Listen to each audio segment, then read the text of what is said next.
Anil Maibam, hi bro, hi. Hi Anil.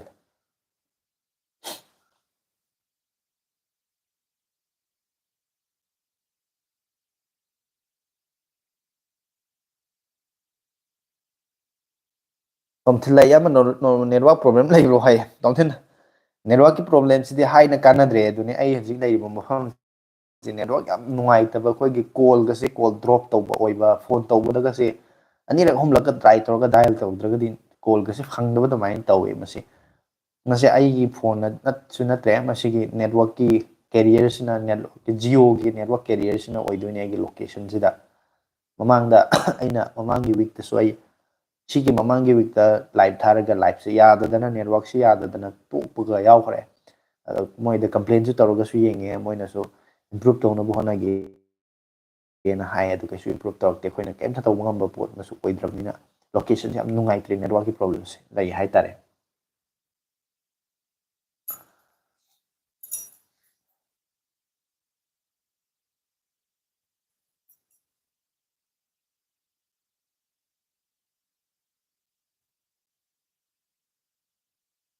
mi khara khak changjalakpata ngairi hojik live tawramaga amuk tatlure hai tare ko makokte amuk kathalaga amuk horabnina mayam yengamba mayam so amuk tatkhre mangre na thia ko changakpasu adum yaukpa yai natraga khara amna adum thengnagi dabasu adum yaudoineba tawrisi masigi network yadabagi khwaidagi nungaittabase ROG se gaming ki top oibro yam bahai mani topthin ROG se khoigi game sanaba sing gi da pamjaba gamer sing da target torba saba dum phone ama oi samna hairabada khoigi Snapdragon 8 Elite kumba yaure hai taraga su ngasai magi clock speed to ko gigahertz to 2.4 gumba oire en khala example normal da ma je khara kai hani boost toro kanda clock speed se hengat halaga game sanaba da hena nuai na bagi da makta dum aina oi target toroga same phone ama oi adu game sanaba yam nuai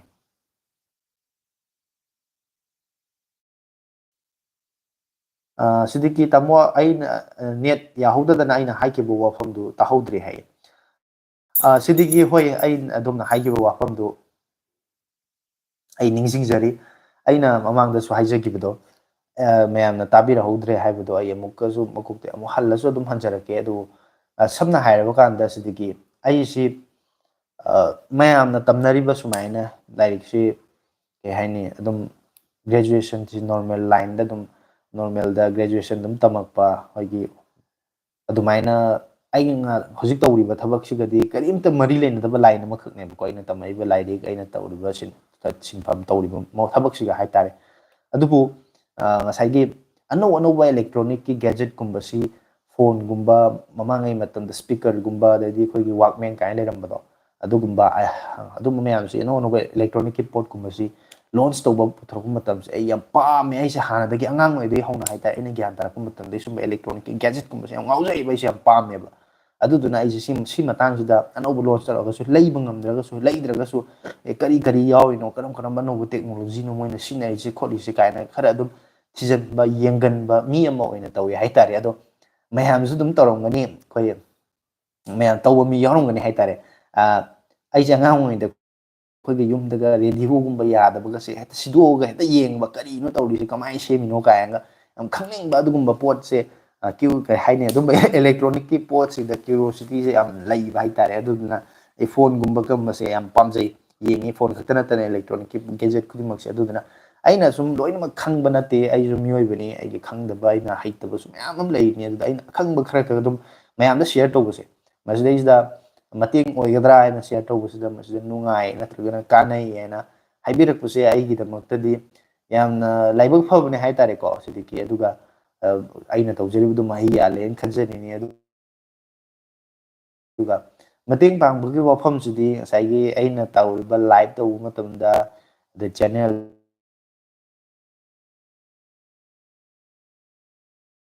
sida support tawbiraiba video yengbiraiba comment tawbiraiba si masi aingonda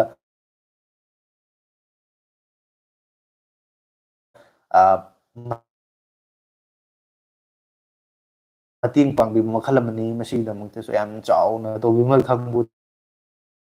chari masidiki hena ahenba yam chauba kai haini mating ma leitrena lojai haitare aigi site tagide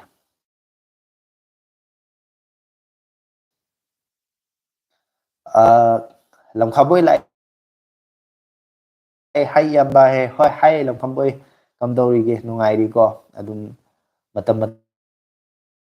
matam hapta amagi amomo sum thengna leli yamna omna hangakibane 60 magi oinadi personally masagi age oiba masagi gavster mani paibada thoina problem kalimta leiroina adumai noina di case ki sui pa khumpi ge aduga anil maibuna bro kari thimda live thara haribano thim dugi matung inna wahang hangjarke mamangi live ta thengna hojadre horobinu ko hai anil aigi oinadi particular haidi ngasigi theme ngasigi topic ama sumaina leiraga sida sumaina tawbudi leitre adu maru oina aigi channel sidi koi phone gumbagi matang amna phone ga mari lenaba adugumba matang wahangsing hangai aduda hangbasida aina pam aina akhang tawi mayanda suggest tawba sinatana ahenba tedopa leite adu sida siga mari lenaba natragasu atopa any topic amada dum sawari saning balai bedo dum hairo dum khoi mesen dum wari sanse in akhang khang da wari sana be do ai yo ba personal opinion kari legi kaina ai su dum phongdor ke dum yang gi su dum haibada thoina problem laite khali social media asigi kana base dum mayam ma lai bani na ko masidi kai hairo ne bro galaxy ki normal siga fe siga kari khena gi hai tomten masai ke khoi ge fan edition se fe se fan edition si madi khoi gi flagship series hai tai ne ko Samsung gi S21 22 23 24 lai se 25 yore da ko moi siga launch tor phone sing si mamal su yamna khara yam wangi moina flagship ngakani na high end magi company du gi dumba series ni na ko adu gi mamal du yam wang bu du khoi gi adu effort to bungam da ba adu gi flagship experience ni phang ba mi sing da ngasai maman khara hongna processor gum basi khara weak oi ba khara hanthaba ama hapaga du maina tor kan moi khara maman khara targa hantharaga du maina chahi mathangi chahi gum ba du maina launch to du series ama ka oi hai tari ko adu ba amani adu na masita khena basi thoidok na ka hen ni amna dil laite du battery gum da khara khena ka di processor da khara on ho on khara lakani hai tari adu maina tawi net se khara nuai tre naw gi se hai yamba net sidi hoi nuai tre tum hana dai so hongna khangbi raga lai rabuduni ai jo masida ai ki to ba ba kari upai lege na yengbada upai se kadimta leitre aina network leiri mafam sigi location si network nuai te dana moida complain wawa tawraga yenge adu kaimta improvement amta leite masi mayamna kai haini nusiba network yadasu yadana dum yengi percent masi na dai kari haibam khangdre adu kitang matam khara lera kanda network se improve tawba yaba kari lege dum tang isu khangi ke sim je aina Jio dagi amu atopa carrier su pa aduna atopa sim ama amu laurag matam khadang leiraga yengage iPhone 17 launch torakanda Amazon Flipkart ki offer September gi sida block sembir o hai like ram danabe singna hoi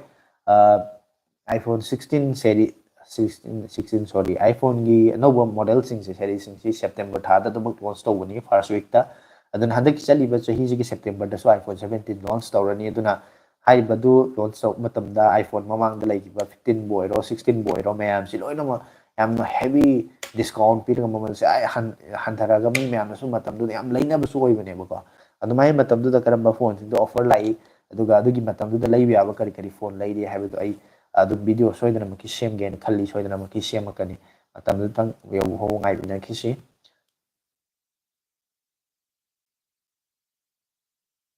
bro gi wakal da future da Android Apple versus Android karambana naiba helakadaba mali bro hai masi kitang khanbadadi kitang waba amadi oi adubu aina sum yengbadadi kaino Android na di kitang hena dum laikhini hojik faugi oina sum yeng matamda koigi AI dabu oirasu advance oibasi Android na kala heli ko aduga Google laiba company sina thokpani Android si moi si user se duki matik yamba plus Google laiba company si innovation da yamna puning lupsin ba hai tare adumba lamda yamna advance oiba company moi bani moi se no no matam ge dai hojik tawi do Apple su taw dabni te tawi adubu matam sigi oina di tungda aina khanbada adum animak se dum lai di lai gani ko heroine na dum sat kani do Apple Apple dagi di Android-sina hena khitangdi ai wakhanda mana advance oibde dum kharadi dum helani khale.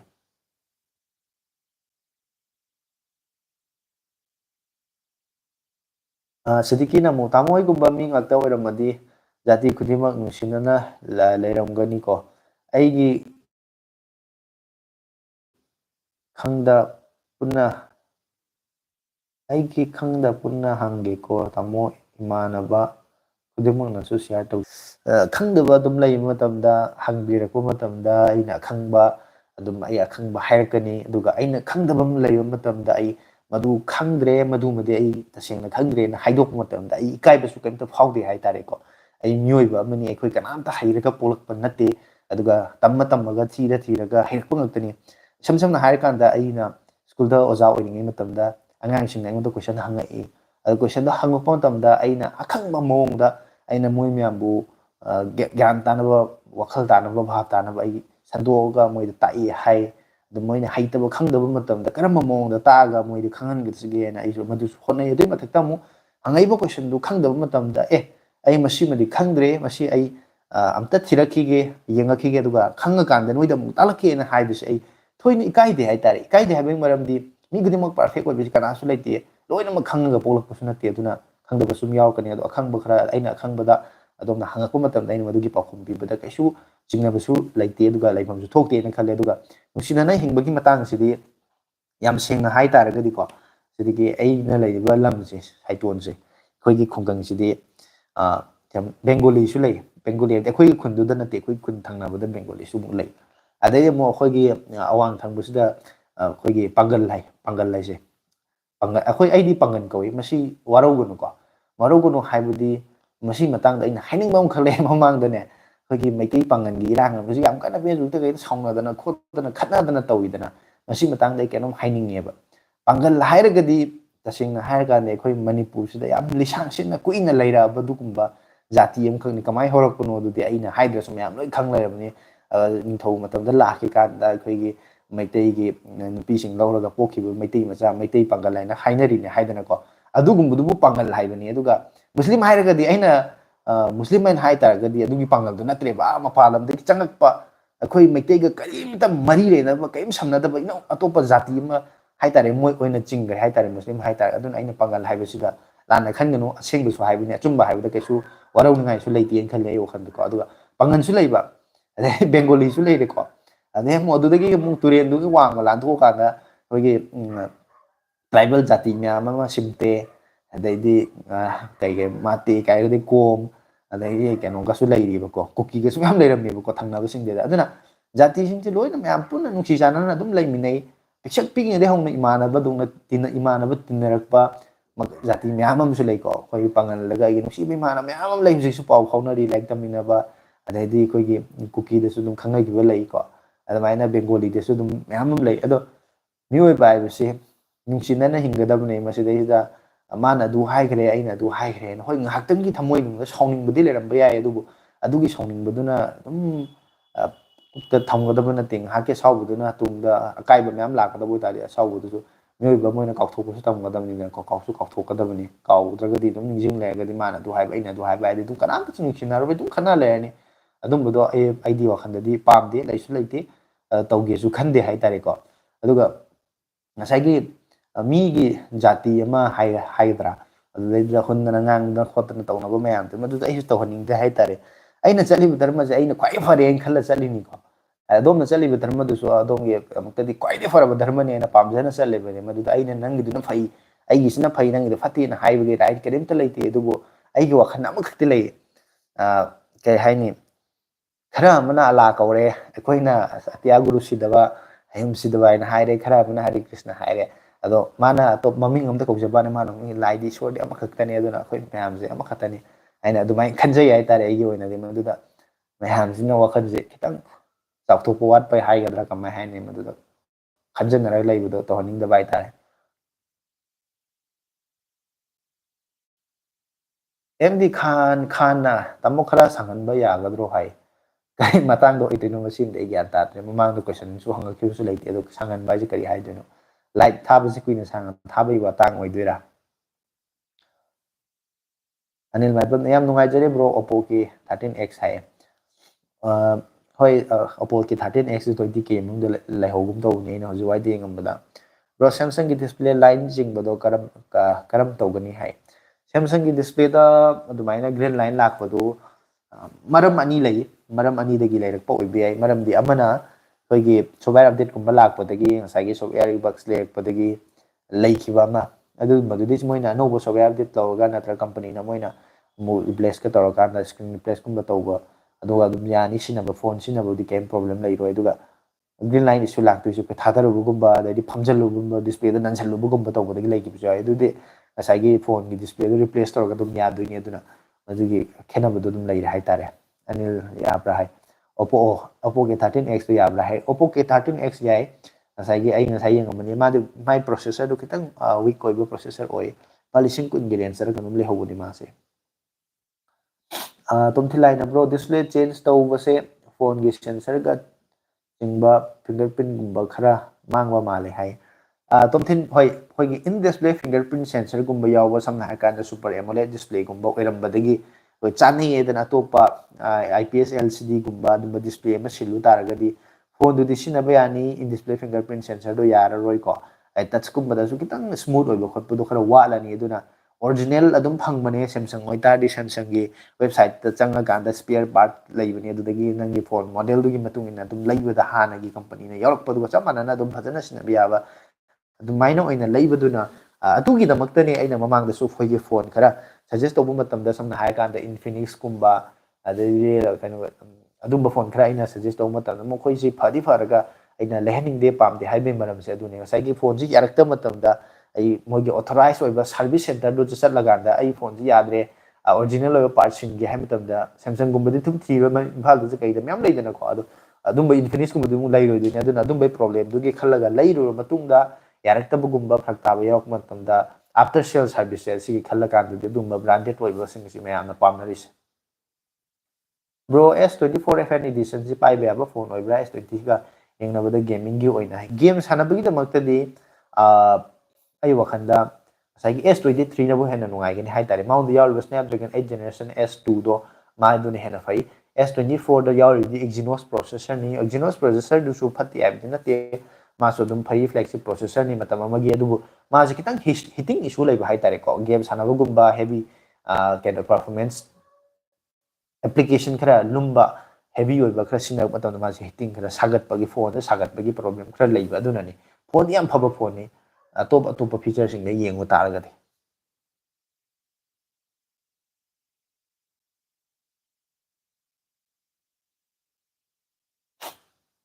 Ma'am से comment से मखा ता लाखिद्रे मसी comment इबिरक्तब गेरा नत्रगा ना मु network याखद्र bye ना इसे पाखले comment लाक्तब कांदा ममांग सु कमेंट लाक्त्रे ना तो तुमिन लै लेपख्रे खलुरगा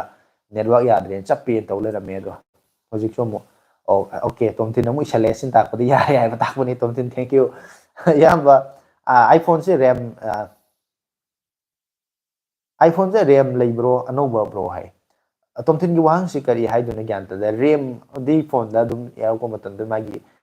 मसागी ओइना दुम रैम यावरगा लाबने अनोबा लेब्रा हाई तारगदी सिनबो खोटपगी अखोय स्पेयर से दो खोटपगी ओइ तारगदी सर्विस सेंटर दा दुम मोय सिनबा याय मोगी दुम लेबने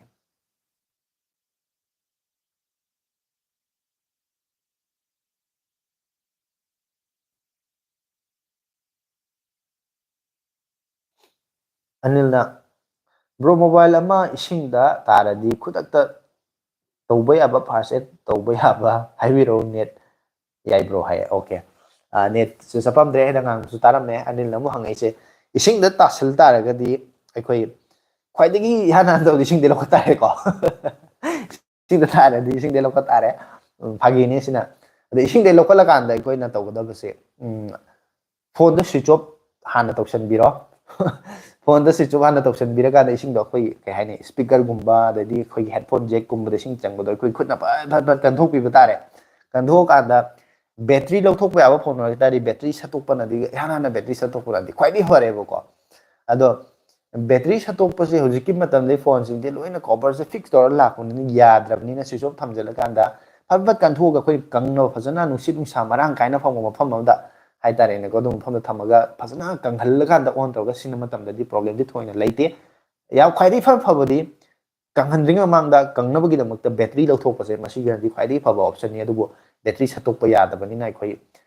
ꯕꯦꯇ꯭ꯔꯤꯗꯨꯒꯤ ꯂꯧꯊꯣꯛꯇꯕꯤꯗ ꯀꯪꯍꯟꯕ ꯌꯥꯕ ꯃꯑꯣꯡ ꯑꯗꯨꯒ ꯑꯩꯅ ꯀꯪꯍꯜꯂꯤꯕꯅꯤ ꯍꯥꯏꯗꯅ ꯅꯨꯡꯁꯥꯗꯒꯨꯝꯕ ꯐꯧꯕ ꯈꯣꯠꯄꯁꯤ ꯌꯥꯔꯒꯗꯤ ꯇꯧꯔꯒꯁꯨ ꯗꯥꯏꯔꯦꯛ ꯗꯤꯁꯄ꯭ꯂꯦꯗꯨꯅ ꯑꯣꯟꯁꯤꯜꯂꯒ ꯅꯨꯡꯁꯥꯗ ꯐꯧꯕꯤꯒꯅꯨ ꯑꯗꯨꯒ ꯑꯩꯈꯣꯏꯒꯤ ꯃꯃꯥꯡꯉꯩꯒꯤ ꯕꯜꯕ ꯑꯃ ꯍꯥꯏꯇꯥꯔꯦ ꯌꯦꯂꯣꯒꯤ ꯍꯦꯂꯣꯖꯦꯟꯒꯨꯝꯕꯒꯤ ꯕꯜꯕ ꯂꯩꯗꯅꯀꯣ ꯑꯗꯨꯝꯕꯒꯤ ꯃꯈꯥꯗ ꯑꯁꯥꯕ lumbu lumbu ꯁꯥꯕ ꯋꯥꯡꯕ ꯃꯐꯝ ꯊꯝ ꯇꯥꯔꯗꯤ ꯏꯁꯤꯡꯗꯣ ꯃꯅꯦꯟ ꯑꯣꯏꯔꯒ ꯀꯪꯉꯒ ꯆꯠꯈ꯭ꯔꯀꯥꯟꯗ ꯑꯩꯈꯣꯏ ꯅꯣꯡꯃꯒꯨꯝꯕꯒ ꯂꯩꯔꯀꯥꯟꯗ ꯄꯨꯡꯀꯪ ꯀꯪꯉꯝꯃꯅꯤ ꯍꯥꯏ ꯀꯥꯟꯗ ꯑꯣꯟ ꯇꯧꯔ ꯁꯤꯖꯤꯟꯅꯕꯗ ꯀꯩꯝ ꯄ꯭ꯔꯣꯕ꯭ꯂꯦꯝ ꯂꯩꯇꯕꯅꯤ ꯑꯩꯒꯤꯁꯨ ꯐꯣꯟ ꯈꯔ ꯏꯁꯤꯡꯗ ꯇꯥꯈꯤꯕ ꯌꯥꯎꯈ꯭ꯔꯦ ꯑꯗꯨꯃꯥꯏꯅ ꯑꯗꯨꯝ ꯇꯧꯏ Xiaomi 15ꯁꯦ ꯄꯔꯐꯣꯔꯃꯦꯟꯁ ꯀꯝꯗꯧꯒꯦ ꯕ꯭ꯔꯣ ꯍꯥꯏ ꯇꯣꯝꯊꯤꯟ ꯃꯥꯒꯤ ꯄ꯭ꯔꯣꯁꯦꯁꯔꯗꯨꯒꯤ ꯃꯇꯨꯡ ꯏꯟꯅꯗꯤ ꯄꯔꯐꯣꯔꯃꯦꯟꯁꯇꯤ ꯌꯥꯝ ꯐꯅꯤꯅ ꯈꯜꯂꯤ ꯑꯩꯅꯗꯤ ꯗꯥꯏꯔꯦꯛ ꯄꯥꯏꯔꯒ ꯁꯤꯖꯤꯟꯅꯕꯗꯤ ꯅꯠꯇꯕꯅꯤꯅ ꯑꯣꯟ ꯄꯦꯄꯔꯗ ꯎꯕꯅꯤꯅ ꯃꯗꯨ ꯀꯌꯥꯝ ꯌꯥꯝꯅ ꯔꯤꯌꯦꯜ ꯂꯥꯏꯐꯇ ꯐꯔꯤꯕꯅꯣ ꯍꯥꯏꯕꯗꯨ ꯑꯩ ꯍꯥꯏꯕ ꯉꯝꯗ꯭ꯔꯦ ꯑꯁꯥꯝ ꯊꯥꯕ ꯆꯦꯅꯦꯜ ꯍꯥꯏꯒꯗ꯭ꯔꯥ ꯑꯩꯈꯣꯏꯒꯤ ꯀꯩꯅꯣ ꯑꯃꯁꯨ ꯚ꯭ꯌꯨꯋꯔ ꯑꯃꯁꯨ ꯀꯃꯦꯟ ꯇꯧꯔꯛꯏ ꯑꯣꯖꯥ ꯀꯔꯤ ꯑꯣꯖꯥꯁꯦ ꯃꯥꯒꯤꯁꯦ ꯑꯩꯈꯣꯏꯒꯤ ꯑꯣꯏꯅ ꯏꯔꯦ ꯑꯦꯁꯦ ꯑꯣꯒꯤ ꯈꯣꯟꯊꯣꯛ ꯆꯠꯄꯅꯤꯀꯣ ꯑꯩꯈꯣꯏꯒꯤ ꯕꯦꯡꯒꯣꯂꯤꯒꯤ ꯈꯣꯟꯊꯣꯛ ꯑꯣꯏꯅ ꯇꯧꯔꯦ ꯑꯣꯖꯥ ꯀꯔꯤ ꯂꯝꯗꯒꯤꯅꯣ ꯑꯩꯗꯤ ꯑꯁꯥꯝꯗꯒꯤꯅꯤ ꯍꯥꯏ ꯑꯩꯁꯨ ꯀꯩꯅꯣꯗꯒꯤꯅꯤ ꯃꯤꯡꯁꯤꯗ ꯑꯁꯥꯝ ꯊꯥꯔꯝꯅꯤ ꯀꯃꯥꯏꯅ ꯍꯥꯏꯗꯣꯏꯅꯣ ꯈꯪꯗꯦ ꯑꯩ ꯃꯅꯤꯄꯨꯔꯗꯒꯤꯅꯤ ꯃꯅꯤꯄꯨꯔꯗ ꯑꯩꯈꯣꯏ ꯁꯥꯏꯇꯣꯟ ꯍꯥꯏꯅ ꯌꯥꯝ ꯑꯄꯤꯛꯄ ꯈꯨꯡꯒꯪ ꯑꯃ ꯈꯠꯂꯛꯑꯦ ꯑꯗꯨꯗꯒꯤꯅꯤ king of smile na hi king of smile smile is the universal language of kindness and haini aduna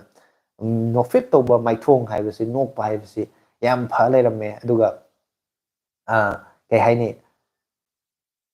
aina mi ama thengna matam wa haidra sai pitang smile am taw matam ma su dum ngonda yeng hai pitang smile am taw pase koi kay haini pau phongna bugum bane ba hai hai bugum bane ba ko aduna mi ba haibasi koi gi maithong se harau tayamna makalamna leiba haibasi su yam phai adum sukto gata leibasi haina balai dai ne koi mitai gi pai pu singa praman pan thaida sukto adum suk leibase nungai ngam de gai na haina ba aduna mayam se harau harau nok tana harau tayam leibasi yam di phai masina koi gi mental health ta su ko koi gi stress leitaba adai kai haini adumdasu yam mating pangi hai tare health kita mari lena baduna smile tawse hai king of smile hai smile amtang taw mayam amtang smiley gi no matang emoji amtang thajan biro mayam pulap amtang nokpa hai bitang amtang nokphet amtang tawse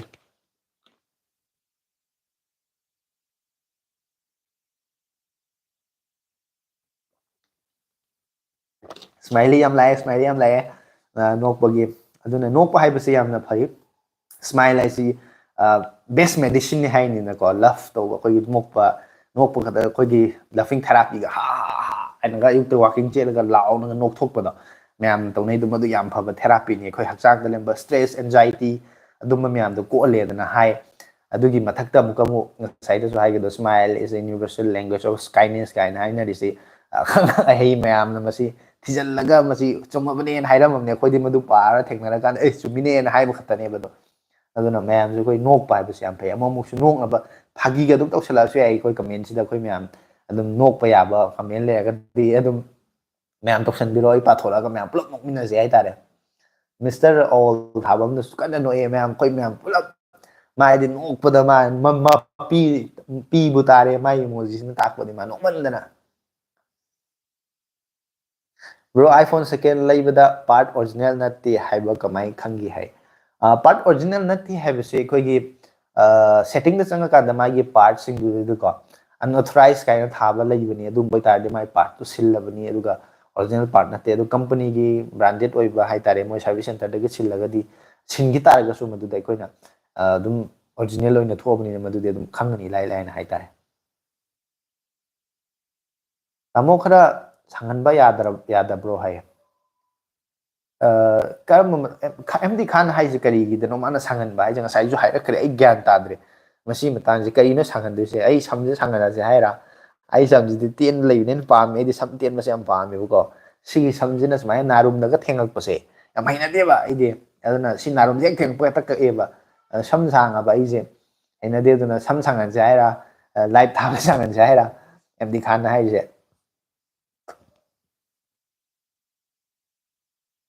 ꯑꯩꯗꯤ ꯃꯅꯤꯄꯨꯔꯤ ꯏꯕ ꯍꯩꯇꯦ ꯋꯥꯔꯧꯕꯤꯒꯅꯣ ꯍꯥꯏꯌꯦ ꯀꯔꯤ ꯍꯥꯏꯅꯤ ꯑꯁꯥꯝ ꯊꯥꯔꯤꯕ ꯆꯦꯅꯦꯜꯁꯤꯗꯤ ꯃꯥꯏ ꯑꯁꯥꯝꯅꯤ ꯑꯁꯥꯝ ꯑꯗꯨꯝ ꯀꯧꯔꯛꯑꯦꯀꯣ ꯏꯕꯩ ꯋꯥꯁꯤꯗꯤ ꯀꯩꯝ ꯈꯟꯕꯤꯔꯨꯅꯨ ꯍꯥꯏꯇꯥꯔꯦ ꯄꯥꯎ ꯐꯥꯎꯅꯔꯒ ꯂꯣꯏꯔꯦ ꯑꯩꯈꯣꯏ ꯃꯤꯑꯣꯏꯕ ꯍꯥꯏꯕꯁꯤ ꯀꯝꯃꯨꯅꯤꯀꯦꯁꯟꯁꯦ ꯏꯕꯁꯤꯗꯤ ꯃꯦꯗꯤꯌꯝ ꯑꯃꯅꯦꯕꯀꯣ ꯑꯩꯅ ꯐꯣꯡꯗꯣꯛꯅꯤꯡꯕꯗꯣ ꯏꯔꯒ ꯈꯪꯍꯟꯕꯅꯦꯕ ꯑꯗꯣ ꯑꯩꯅ ꯍꯥꯏꯅꯤꯡꯉꯤꯕ ꯄꯣꯠꯇꯣ ꯑꯇꯣꯞꯄ ꯃꯤꯗꯨꯅ ꯈꯪ ꯇꯥꯔꯒꯗꯤ ꯀꯩꯁꯨ ꯀꯥꯏꯗꯦ ꯃꯗꯨ ꯃꯅꯤꯄꯨꯔꯤ ꯏꯕꯒꯤ ꯃꯇꯥꯡꯁꯤꯗꯤ ꯑꯩꯈꯣꯏꯁꯨ ꯐꯖꯅ ꯍꯩꯕ ꯅꯠꯇꯦ ꯏꯕꯕꯨꯗꯤ ꯍꯩ ꯑꯩꯁꯨ ꯀꯣꯛ ꯁꯨꯝ ꯂꯥꯏ ꯃꯤꯠ ꯑꯩꯅ ꯇꯧꯕꯗꯣ ꯑꯩꯁꯨ ꯑꯗꯨꯝ ꯃꯤꯡꯒ ꯑꯗꯨꯝ ꯄꯥꯕꯁꯨ ꯉꯝꯃꯤ ꯍꯩ ꯑꯗꯣ ꯑꯗꯨꯛ ꯍꯥꯟꯅ ꯖꯔ ꯖꯔ ꯏꯕ ꯍꯩꯕꯁꯨ ꯅꯠꯇꯦ ꯑꯗꯨꯒ ꯕꯦꯡꯒꯂꯤꯒꯤ ꯑꯩꯈꯣꯏ ꯈꯔ ꯂꯩꯗꯅ ꯕꯦꯡꯒꯣꯂꯤ ꯁ꯭ꯀ꯭ꯔꯤꯞꯇꯣ ꯑꯗꯨꯁꯨ ꯄꯥꯕ ꯍꯩ ꯑꯩꯈꯣꯏ ꯑꯉꯥꯡ ꯑꯣꯏꯔꯤꯉꯩꯗ ꯇꯝꯃꯛꯄꯅꯤꯅ ꯗꯥꯎ ꯌꯥꯕ ꯑꯃꯅ ꯑꯗꯨꯁꯨ ꯍꯩꯍꯧꯔꯦ ꯑꯗꯨꯅ ꯑꯗꯨꯒꯤ ꯏꯕꯒꯤꯗꯤ ꯊꯣꯏꯅ ꯈꯟꯕꯤꯔꯨꯅꯨ ꯑꯗꯨꯒ ꯍꯧꯖꯤꯛ ꯋꯥꯆꯞꯇ ꯀꯩꯗ ꯍꯧꯖꯤꯛ ꯀꯃꯦꯟ ꯏꯔꯛꯏ ꯃꯌꯥꯝꯁꯤꯁꯨ ꯑꯗꯨꯝ ꯌꯦꯡꯕꯤꯌꯨ ꯏꯪꯂꯤꯁꯅ ꯏꯔꯤꯁꯤꯡꯁꯦ ꯃꯣꯏꯅ ꯏꯔꯤꯁꯤꯁꯨ ꯑꯗꯨꯝ ꯁꯣꯔꯠꯀꯠꯇ ꯏꯕꯁꯨ ꯌꯥꯎꯏ ꯁ꯭ꯄꯦꯂꯤꯡꯒꯁꯦ ꯑꯗꯨꯝ ꯂꯥꯜꯂꯤꯅꯦꯕꯀꯣ ꯗꯥꯏꯔꯦꯛ ꯑꯩꯈꯣꯏꯒꯤ ꯃꯌꯦꯛꯇꯤ ꯅꯠꯇꯕꯅꯤꯅꯀꯣ ꯑꯩꯅ ꯍꯥꯏꯅꯤꯡꯉꯤꯗꯣ ꯄꯥꯎ ꯐꯥꯎꯅꯔ ꯂꯣꯏꯔꯦ ꯑꯗꯨ ꯊꯣꯏꯅ ꯈꯟꯕꯤꯔꯨꯅꯨ ꯕ꯭ꯔꯣ ꯑꯩꯒꯤꯁꯨ ꯀꯣꯟꯇꯦꯟ ꯀ꯭ꯔꯤꯌꯦꯇꯔ ꯑꯩꯁꯨ ꯀꯣꯟꯇꯦꯟ ꯀ꯭ꯔꯤꯌꯦꯇꯔ ꯑꯃ ꯑꯣꯏꯒꯦ ꯈꯜꯂꯦ ꯕ꯭ꯔꯣꯒꯤ ꯃꯑꯣꯡ ꯃꯤ ꯀꯟꯇ꯭ꯔꯣꯜ ꯇꯧꯕꯁꯤ ꯎꯔꯒ ꯇꯥꯔꯒ ꯅꯣꯂꯦꯖ ꯌꯥꯝ ꯑꯣꯏ ꯍꯦꯇꯔꯁꯦ ꯍꯦꯛ ꯁꯥꯎꯅꯤꯡꯉꯤ ꯑꯩꯗꯤ ꯇꯣꯝꯊꯤꯟ ꯍꯦꯇꯔꯁꯦ ꯃꯌꯥꯝ ꯂꯩꯕꯅꯦ ꯑꯩꯈꯣꯏꯒꯤ ꯀꯩ ꯍꯥꯏꯅꯤ ꯃꯤꯑꯣꯏꯕ ꯍꯥꯏꯁꯦ ꯑꯐꯕ ꯂꯩꯔꯗꯤ ꯐꯠꯇꯕꯁꯨ ꯂꯩ ꯍꯥꯏꯅꯩꯗꯅꯀꯣ ꯑꯗꯨꯅ ꯃꯤ ꯋꯥ ꯉꯥꯡꯅꯕ ꯃꯤꯁꯦ ꯌꯥꯝ ꯂꯩꯕꯅꯦꯕ ꯑꯗꯨꯝ ꯈꯔ ꯑꯗꯨꯝ ꯉꯥꯡꯅꯕꯅꯦꯕ ꯑꯗꯣ ꯑꯩꯒꯤꯗꯁꯨ ꯀꯃꯦꯟ ꯃꯌꯥꯝ ꯇꯧꯔꯦꯕꯀꯣ ꯑꯗ ꯑꯩꯉꯣꯟꯗ ꯑꯊꯤ ꯑꯊꯤꯕ ꯀꯃꯦꯟꯒꯁꯨ ꯇꯧꯔꯛꯄ ꯌꯥꯎꯋꯦ ꯑꯗꯨ ꯊꯣꯏꯅꯕꯨ ꯈꯜꯂꯨꯗꯤ ꯍꯧꯖꯤꯛꯀꯥꯟꯗꯤ ꯑꯩ ꯑꯗꯨꯝ ꯈꯜꯂꯨꯔꯒ ꯅꯣꯛꯅꯤꯡꯉꯦꯕ ꯑꯗ ꯑꯩꯉꯣꯟꯗ ꯁꯨꯃꯥꯏꯅ ꯍꯥꯏꯔꯛꯄ ꯌꯥꯎꯋꯦ ꯑꯩꯅ ꯍꯥꯏꯕ ꯑꯩꯅ ꯁꯦꯝꯃꯤ ꯁꯨꯃꯥꯏꯅ ꯃꯣꯏꯁꯨ ꯑꯃꯨꯛꯇꯪ ꯚꯤꯗꯤꯑꯣꯗꯣ ꯁꯦꯝꯃꯣ ꯍꯥꯏꯅ ꯍꯥꯏꯕ ꯁꯦꯝ ꯇꯥꯔꯒꯗꯤ ꯃꯣꯏꯁꯨ ꯁꯦꯝꯕꯗꯨꯒꯤ ꯑꯋꯥꯕꯗꯣ ꯈꯪꯒꯅꯤ ꯃꯤꯉꯣꯟꯗ ꯃꯊꯪ ꯃꯅꯥꯎ ꯆꯩꯅꯤꯡꯉꯔꯣꯏꯗꯅꯀꯣ ꯅꯪ ꯑꯃꯨꯛ ꯁꯦꯝꯃꯣ ꯑꯗꯣ ꯑꯃꯨꯛ ꯑꯩ ꯑꯃꯨꯛ ꯌꯦꯡꯉꯒꯦꯅ ꯑꯗꯨꯃꯥꯏꯅ ꯍꯥꯏꯕꯅꯦ ꯑꯗꯣ ꯃꯥ ꯇꯜꯂ ꯃꯥꯜꯂꯦ ꯃꯥ ꯁꯦꯝꯃꯛꯈꯤꯗ꯭ꯔꯦ ꯃꯥ ꯑꯗꯨ ꯁꯦꯝꯃꯛꯑꯗꯤ ꯑꯩꯁꯨ ꯑꯗꯨꯝ ꯌꯦꯡꯉ ꯂꯥꯏꯛꯀ ꯇꯧꯕꯤꯗꯣꯏꯅꯦꯕ ꯑꯩꯁꯨ ꯀꯃꯦꯟꯒ ꯇꯧꯗꯣꯏꯅꯦ ꯐꯖꯩꯅ ꯍꯥꯏꯗꯣꯏꯅꯦꯕ ꯑꯗꯣ ꯃꯥꯗꯤ ꯁꯦꯝꯕ ꯉꯝꯗꯣꯏꯅꯦ ꯑꯗꯨ ꯀꯟꯇꯦꯟ ꯀ꯭ꯔꯤꯌꯦꯇꯔ ꯑꯣꯏꯕ ꯍꯥꯏꯕꯁꯦ ꯑꯗꯨꯒꯨꯝꯕ ꯍꯦꯇꯔꯁꯤꯡꯒꯤ ꯕꯦꯠ ꯀꯃꯦꯟꯒꯁꯦ ꯈꯔꯗꯤ ꯑꯗꯨꯝ ꯀꯩ ꯍꯥꯏꯅꯤ ꯏꯒꯅꯣꯔ ꯇꯧꯕꯁꯦ ꯇꯝꯕ ꯇꯥꯏ ꯑꯗꯨꯕꯨ ꯑꯩꯁꯨ ꯇꯧꯋꯦꯅ ꯑꯩꯈꯣꯏꯒꯤ ꯄꯔꯁꯅꯦꯜ ꯑꯣꯏꯕ ꯃꯦꯁꯦꯖꯀ ꯌꯥꯎꯔꯛ ꯇꯥꯔꯒꯗꯤ ꯄꯔꯁꯅꯦꯜꯒ ꯑꯣꯏꯁꯜꯂꯛꯑꯗꯤ ꯁꯥꯎꯅꯤꯡꯕꯁꯦ ꯃꯤꯑꯣꯏꯕꯅꯤꯅ ꯑꯩꯁꯨ ꯑꯗꯨꯝ ꯐꯥꯎꯔꯤꯅꯦꯕꯀꯣ ꯑꯗꯣ ꯐꯥꯎꯗꯕꯗꯤ ꯅꯠꯇꯦ ꯑꯗꯣ ꯊꯣꯏꯅ ꯈꯜꯂꯨꯗ꯭ꯔꯦ ꯍꯥꯏꯇꯥꯔꯦ ꯃꯗꯨꯗꯤ ꯑꯐꯕ ꯂꯩꯔꯗꯤ ꯐꯠꯇꯕꯁꯨ ꯂꯩ ꯑꯐꯕ ꯑꯩꯕꯨ ꯁꯞꯄꯣꯔꯠ ꯇꯧꯕꯤꯕ ꯃꯤ ꯂꯩꯔꯒꯗꯤ ꯑꯩꯕꯨ ꯍꯥꯠꯇꯣꯛꯅꯕ ꯏꯟꯊꯨꯅꯕ ꯈꯟꯕ ꯃꯤꯁꯨ ꯑꯗꯨꯝ ꯆꯥꯝꯃꯗ ꯑꯃꯅꯤꯗꯤ ꯑꯗꯨꯝ ꯊꯣꯛꯂꯛꯀꯗꯣꯏꯅꯦꯕ ꯑꯗꯨꯅ ꯊꯣꯏꯅ ꯈꯜꯂꯨꯅꯨ ꯍꯥꯏꯇꯥꯔꯦ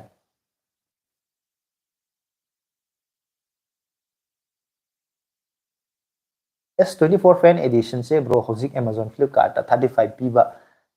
ꯊꯦꯡꯅꯖꯩ ꯁꯤ ꯀꯃꯥꯏꯅ ꯇꯧꯕꯅꯣ ꯕ꯭ꯔꯣ ꯍꯥꯏ ꯑꯗꯨꯗꯤ ꯌꯥꯝ ꯐꯩ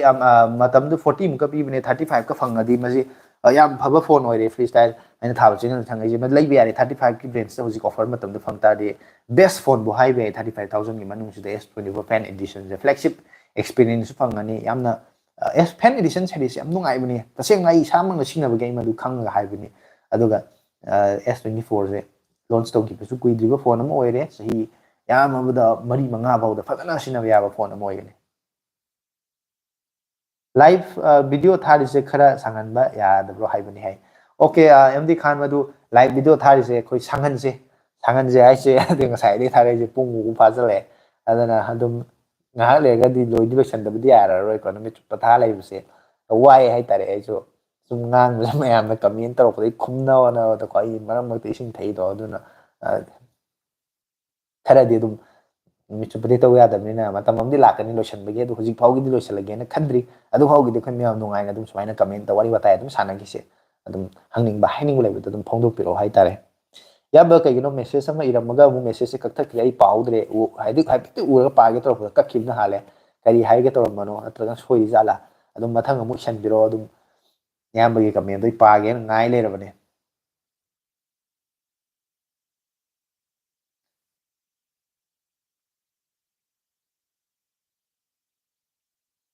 ꯁꯦꯡꯍꯟꯕ ꯌꯥꯗ꯭ꯔꯕ꯭ꯔꯣ ꯍꯥꯏꯕꯅꯤ ꯑꯣꯀꯦ ꯃꯌꯦꯛ ꯁꯦꯡꯍꯟꯕꯒꯤ ꯃꯇꯥꯡ ꯍꯥꯏꯗꯣꯏꯔꯥ ꯃꯥꯒꯤꯁꯦ ꯑꯗꯨꯗꯤ ꯀꯩꯅꯣ ꯑꯦꯝꯗꯤ ꯈꯥꯟ ꯎꯄꯥꯏ ꯂꯩꯇ꯭ꯔꯦ ꯃꯤꯟꯁ ꯀꯩꯒꯤꯅꯣ ꯍꯥꯏ ꯀꯥꯟꯗ ꯑꯩꯅ ꯍꯧꯖꯤꯛ ꯂꯥꯏꯚ ꯊꯥꯔꯤꯁꯦ ꯑꯩꯒꯤ ꯐꯣꯟꯗꯒꯤ ꯊꯥꯕꯅꯦ ꯑꯗꯨꯒ ꯑꯩꯒꯤ ꯀꯦꯃꯦꯔꯥꯒꯨꯝꯕꯁꯨ ꯂꯩꯇꯦ ꯍꯥꯏꯇꯥꯔꯦꯀꯣ ꯇꯁꯦꯡꯅ ꯀꯦꯃꯦꯔꯥ ꯚꯤꯗꯤꯑꯣ ꯅꯝꯅꯕ ꯂꯥꯏꯚ ꯊꯥꯅꯕꯒꯤꯗꯃꯛꯇ ꯏꯁꯄꯤꯁꯦꯜ ꯑꯣꯏꯅ ꯑꯩꯒꯤ ꯑꯗꯨꯝꯕ ꯒꯦꯖꯦꯠꯁꯤꯡꯁꯨ ꯂꯩꯇꯦ ꯍꯥꯏꯗꯤ ꯑꯩꯅ ꯇꯧꯔꯤꯕ ꯁꯤꯖꯤꯟꯅꯔꯤꯕ ꯐꯣꯟꯁꯦ ꯑꯗꯨꯝ ꯊꯥꯕꯅꯦ ꯑꯗꯨ ꯐꯣꯟꯒꯤ ꯐ꯭ꯔꯟꯠ ꯀꯦꯃꯦꯔꯥꯁꯤꯅ ꯊꯥꯕꯅꯤꯅ ꯃꯥꯒꯤ ꯀ꯭ꯋꯥꯂꯤꯇꯤꯁꯦ ꯑꯩꯅ ꯁꯦꯡꯒꯠꯍꯟꯕꯁꯤꯗ ꯍꯦꯟꯅ ꯁꯦꯡꯒꯠꯍꯟꯕꯁꯤ ꯌꯥꯗ꯭ꯔꯦ ꯍꯥꯏꯇꯥꯔꯦ ꯃꯥꯒꯤ ꯆꯥꯡꯁꯤꯗ ꯑꯗꯨꯝ ꯂꯩꯈ꯭ꯔꯦ ꯑꯗꯣ ꯃꯅꯤꯡꯗꯒꯤ ꯑꯣꯟꯊꯣꯛꯑꯒ ꯑꯩꯈꯣꯏꯒꯤ ꯕꯦꯛ ꯀꯦꯃꯦꯔꯥꯁꯤꯗꯒꯤ ꯊꯥꯔꯛ ꯇꯥꯔꯒꯗꯤ ꯈꯤꯇꯪꯗꯤ ꯁꯦꯡꯒꯗꯕꯅꯤ ꯑꯗꯣ ꯑꯇꯣꯞꯄ ꯃꯅꯤꯡꯗꯒꯤ ꯑꯣꯟꯊꯣꯛ ꯑꯃꯨꯛ ꯊꯥꯔꯗꯤ ꯑꯩꯅ ꯑꯃꯨꯛ ꯎꯔꯣꯏꯗꯣꯔꯤ ꯑꯇꯣꯞꯄ ꯐꯣꯟ ꯑꯃ ꯂꯩꯔꯒ ꯀꯃꯦꯟ ꯄꯥꯒꯗꯧꯗꯨꯁꯨ ꯑꯗꯨꯒꯤ ꯑꯣꯞꯁꯟꯗꯨ ꯂꯩꯇꯕꯩ ꯑꯗꯨꯃꯥꯏꯅ ꯑꯣꯏꯅ ꯇꯧꯔꯦ ꯑꯗꯨꯅ ꯁꯦꯡꯗ꯭ꯔꯒꯁꯨ ꯃꯌꯦꯛ ꯁꯦꯡꯗ꯭ꯔꯒꯁꯨ ꯈꯔ ꯌꯦꯡꯃꯤꯟꯅꯔꯁꯤ ꯑꯗꯨꯒ ꯀꯔꯤꯒꯨꯝꯕ ꯐꯣꯟꯒꯤ ꯑꯗꯣꯝꯅ ꯌꯦꯡꯕꯤꯔꯤꯕ ꯐꯣꯟꯗꯨꯒꯤ ꯑꯩꯈꯣꯏꯒꯤ ꯚꯤꯗꯤꯑꯣ ꯀ꯭ꯋꯥꯂꯤꯇꯤꯗꯨꯅ ꯂꯣꯗ ꯂꯩꯔꯝ ꯇꯥꯔꯗꯤ ꯑꯗꯨꯁꯨ ꯏꯟꯀ꯭ꯔꯤꯁ ꯇꯧꯍꯜꯂꯀꯥꯟꯗ ꯁꯦꯡꯍꯟꯕꯁꯨ ꯑꯗꯨꯝ ꯌꯥꯗꯤ ꯌꯥꯕꯅꯦ ꯑꯗꯣ ꯑꯃꯨꯛꯇꯪ ꯇ꯭ꯔꯥꯏ ꯇꯧꯔ ꯌꯦꯡꯕꯤꯔꯣ ꯀꯅꯥꯒꯨꯝꯕ ꯑꯃꯅ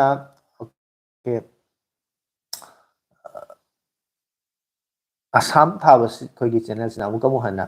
ꯃꯅꯤꯄꯨꯔ ꯏꯔꯥꯡ ꯐꯔꯗꯤ ꯑꯩꯁꯨ ꯃꯅꯤꯄꯨꯔꯗ ꯂꯥꯛꯀꯅꯤ ꯃꯇꯝ ꯈꯨꯗꯤꯡꯃꯛꯇ ꯀꯨꯀꯤ ꯍꯥꯏꯕ ꯃꯤꯁꯦ ꯊꯥꯖꯕꯤꯒꯅꯨ ꯍꯥꯏꯌꯦ ꯑꯗꯨꯗꯤ ꯍꯣꯏ ꯑꯩꯒꯤ ꯏꯁꯥꯒꯤ ꯄꯔꯁꯣꯅꯦꯜ ꯑꯦꯛꯁꯄꯤꯔꯤꯌꯦꯟꯁꯀꯤ ꯃꯇꯨꯡ ꯏꯟꯅ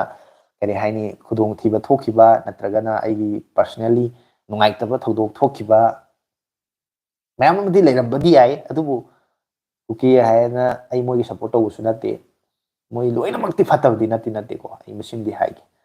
ꯑꯩꯅ ꯈꯪꯕꯗꯁꯨ ꯃꯤ ꯈꯔ ꯑꯗꯨꯝ ꯂꯩ ꯃꯣꯏ ꯂꯣꯏꯅꯃꯛꯇꯤ ꯐꯠꯇꯕ ꯅꯠꯇꯦ ꯃꯣꯏ ꯃꯅꯨꯡꯗꯁꯨ ꯂꯥꯟ ꯇꯧꯔꯤꯕ ꯏꯔꯥꯡ ꯇꯧꯔꯤꯕꯁꯤ ꯄꯥꯝꯗꯕ ꯃꯤ ꯆꯥꯝꯃ ꯂꯩ ꯑꯗꯨꯕꯨ ꯑꯄꯥꯝꯕ ꯋꯥꯈꯜ ꯈꯟꯊꯕ ꯉꯝꯗꯕ ꯃꯣꯏꯒꯤ ꯀꯩꯅꯣ ꯍꯥꯏꯅꯤ ꯑꯗꯨꯝꯕꯗ ꯏꯟꯁꯤꯜꯂꯒ ꯆꯠꯄ ꯃꯤ ꯃꯌꯥꯝꯗꯨꯅ ꯇꯧꯔꯒ ꯃꯣꯏꯁꯨ ꯎꯄꯥꯏ ꯂꯩꯇꯕꯒꯤ ꯈꯥꯡꯉ ꯂꯩꯕ ꯃꯤꯁꯨ ꯃꯌꯥꯝ ꯌꯥꯎꯔꯤꯅꯤ ꯑꯗꯨꯅ ꯂꯣꯏꯅꯃꯛ ꯐꯠꯇꯕꯗꯤ ꯅꯠꯇꯦ ꯐꯠꯇꯕꯗꯤ ꯍꯣꯏ ꯐꯠꯇ꯭ꯔꯦ ꯈꯔ ꯑꯃꯗꯤ ꯆꯥꯡꯆꯠ ꯑꯗꯨꯕꯨ ꯂꯣꯏꯅꯃꯛ ꯐꯠꯇꯕꯗꯤ ꯅꯠꯇꯦꯅ ꯑꯗꯨꯃꯥꯏꯅ ꯍꯥꯏꯅꯤꯡꯉꯦ ꯑꯗꯨꯅ ꯃꯁꯤ ꯏꯁꯥ ꯑꯦꯛꯁꯄꯤꯔꯤꯌꯦꯟꯁ ꯇꯥꯔꯦ ꯕꯔꯨꯟꯅ ꯏꯌꯥꯝꯕ ꯀꯩ ꯃꯊꯦꯜ ꯆꯥꯔꯒꯦ ꯍꯥꯏꯌꯦ ꯕꯔꯨꯟ ꯑꯩꯗꯤ ꯉꯁꯤꯁꯦ ꯉꯥ ꯊꯣꯡꯕꯅꯦ ꯎꯇꯤ ꯊꯣꯡꯕ ꯑꯃꯅꯦ ꯑꯗꯨꯃꯥꯏꯅ ꯇꯧꯔꯒ ꯆꯥꯈ꯭ꯔꯦ ꯌꯥꯝ ꯍꯥꯎꯈ꯭ꯔꯦ ꯕꯔꯨꯟꯁꯤ ꯀꯩꯅꯣꯗ ꯄꯦꯔꯨꯗ ꯂꯩ ꯍꯥꯏꯕꯅꯤ ꯑꯗꯣ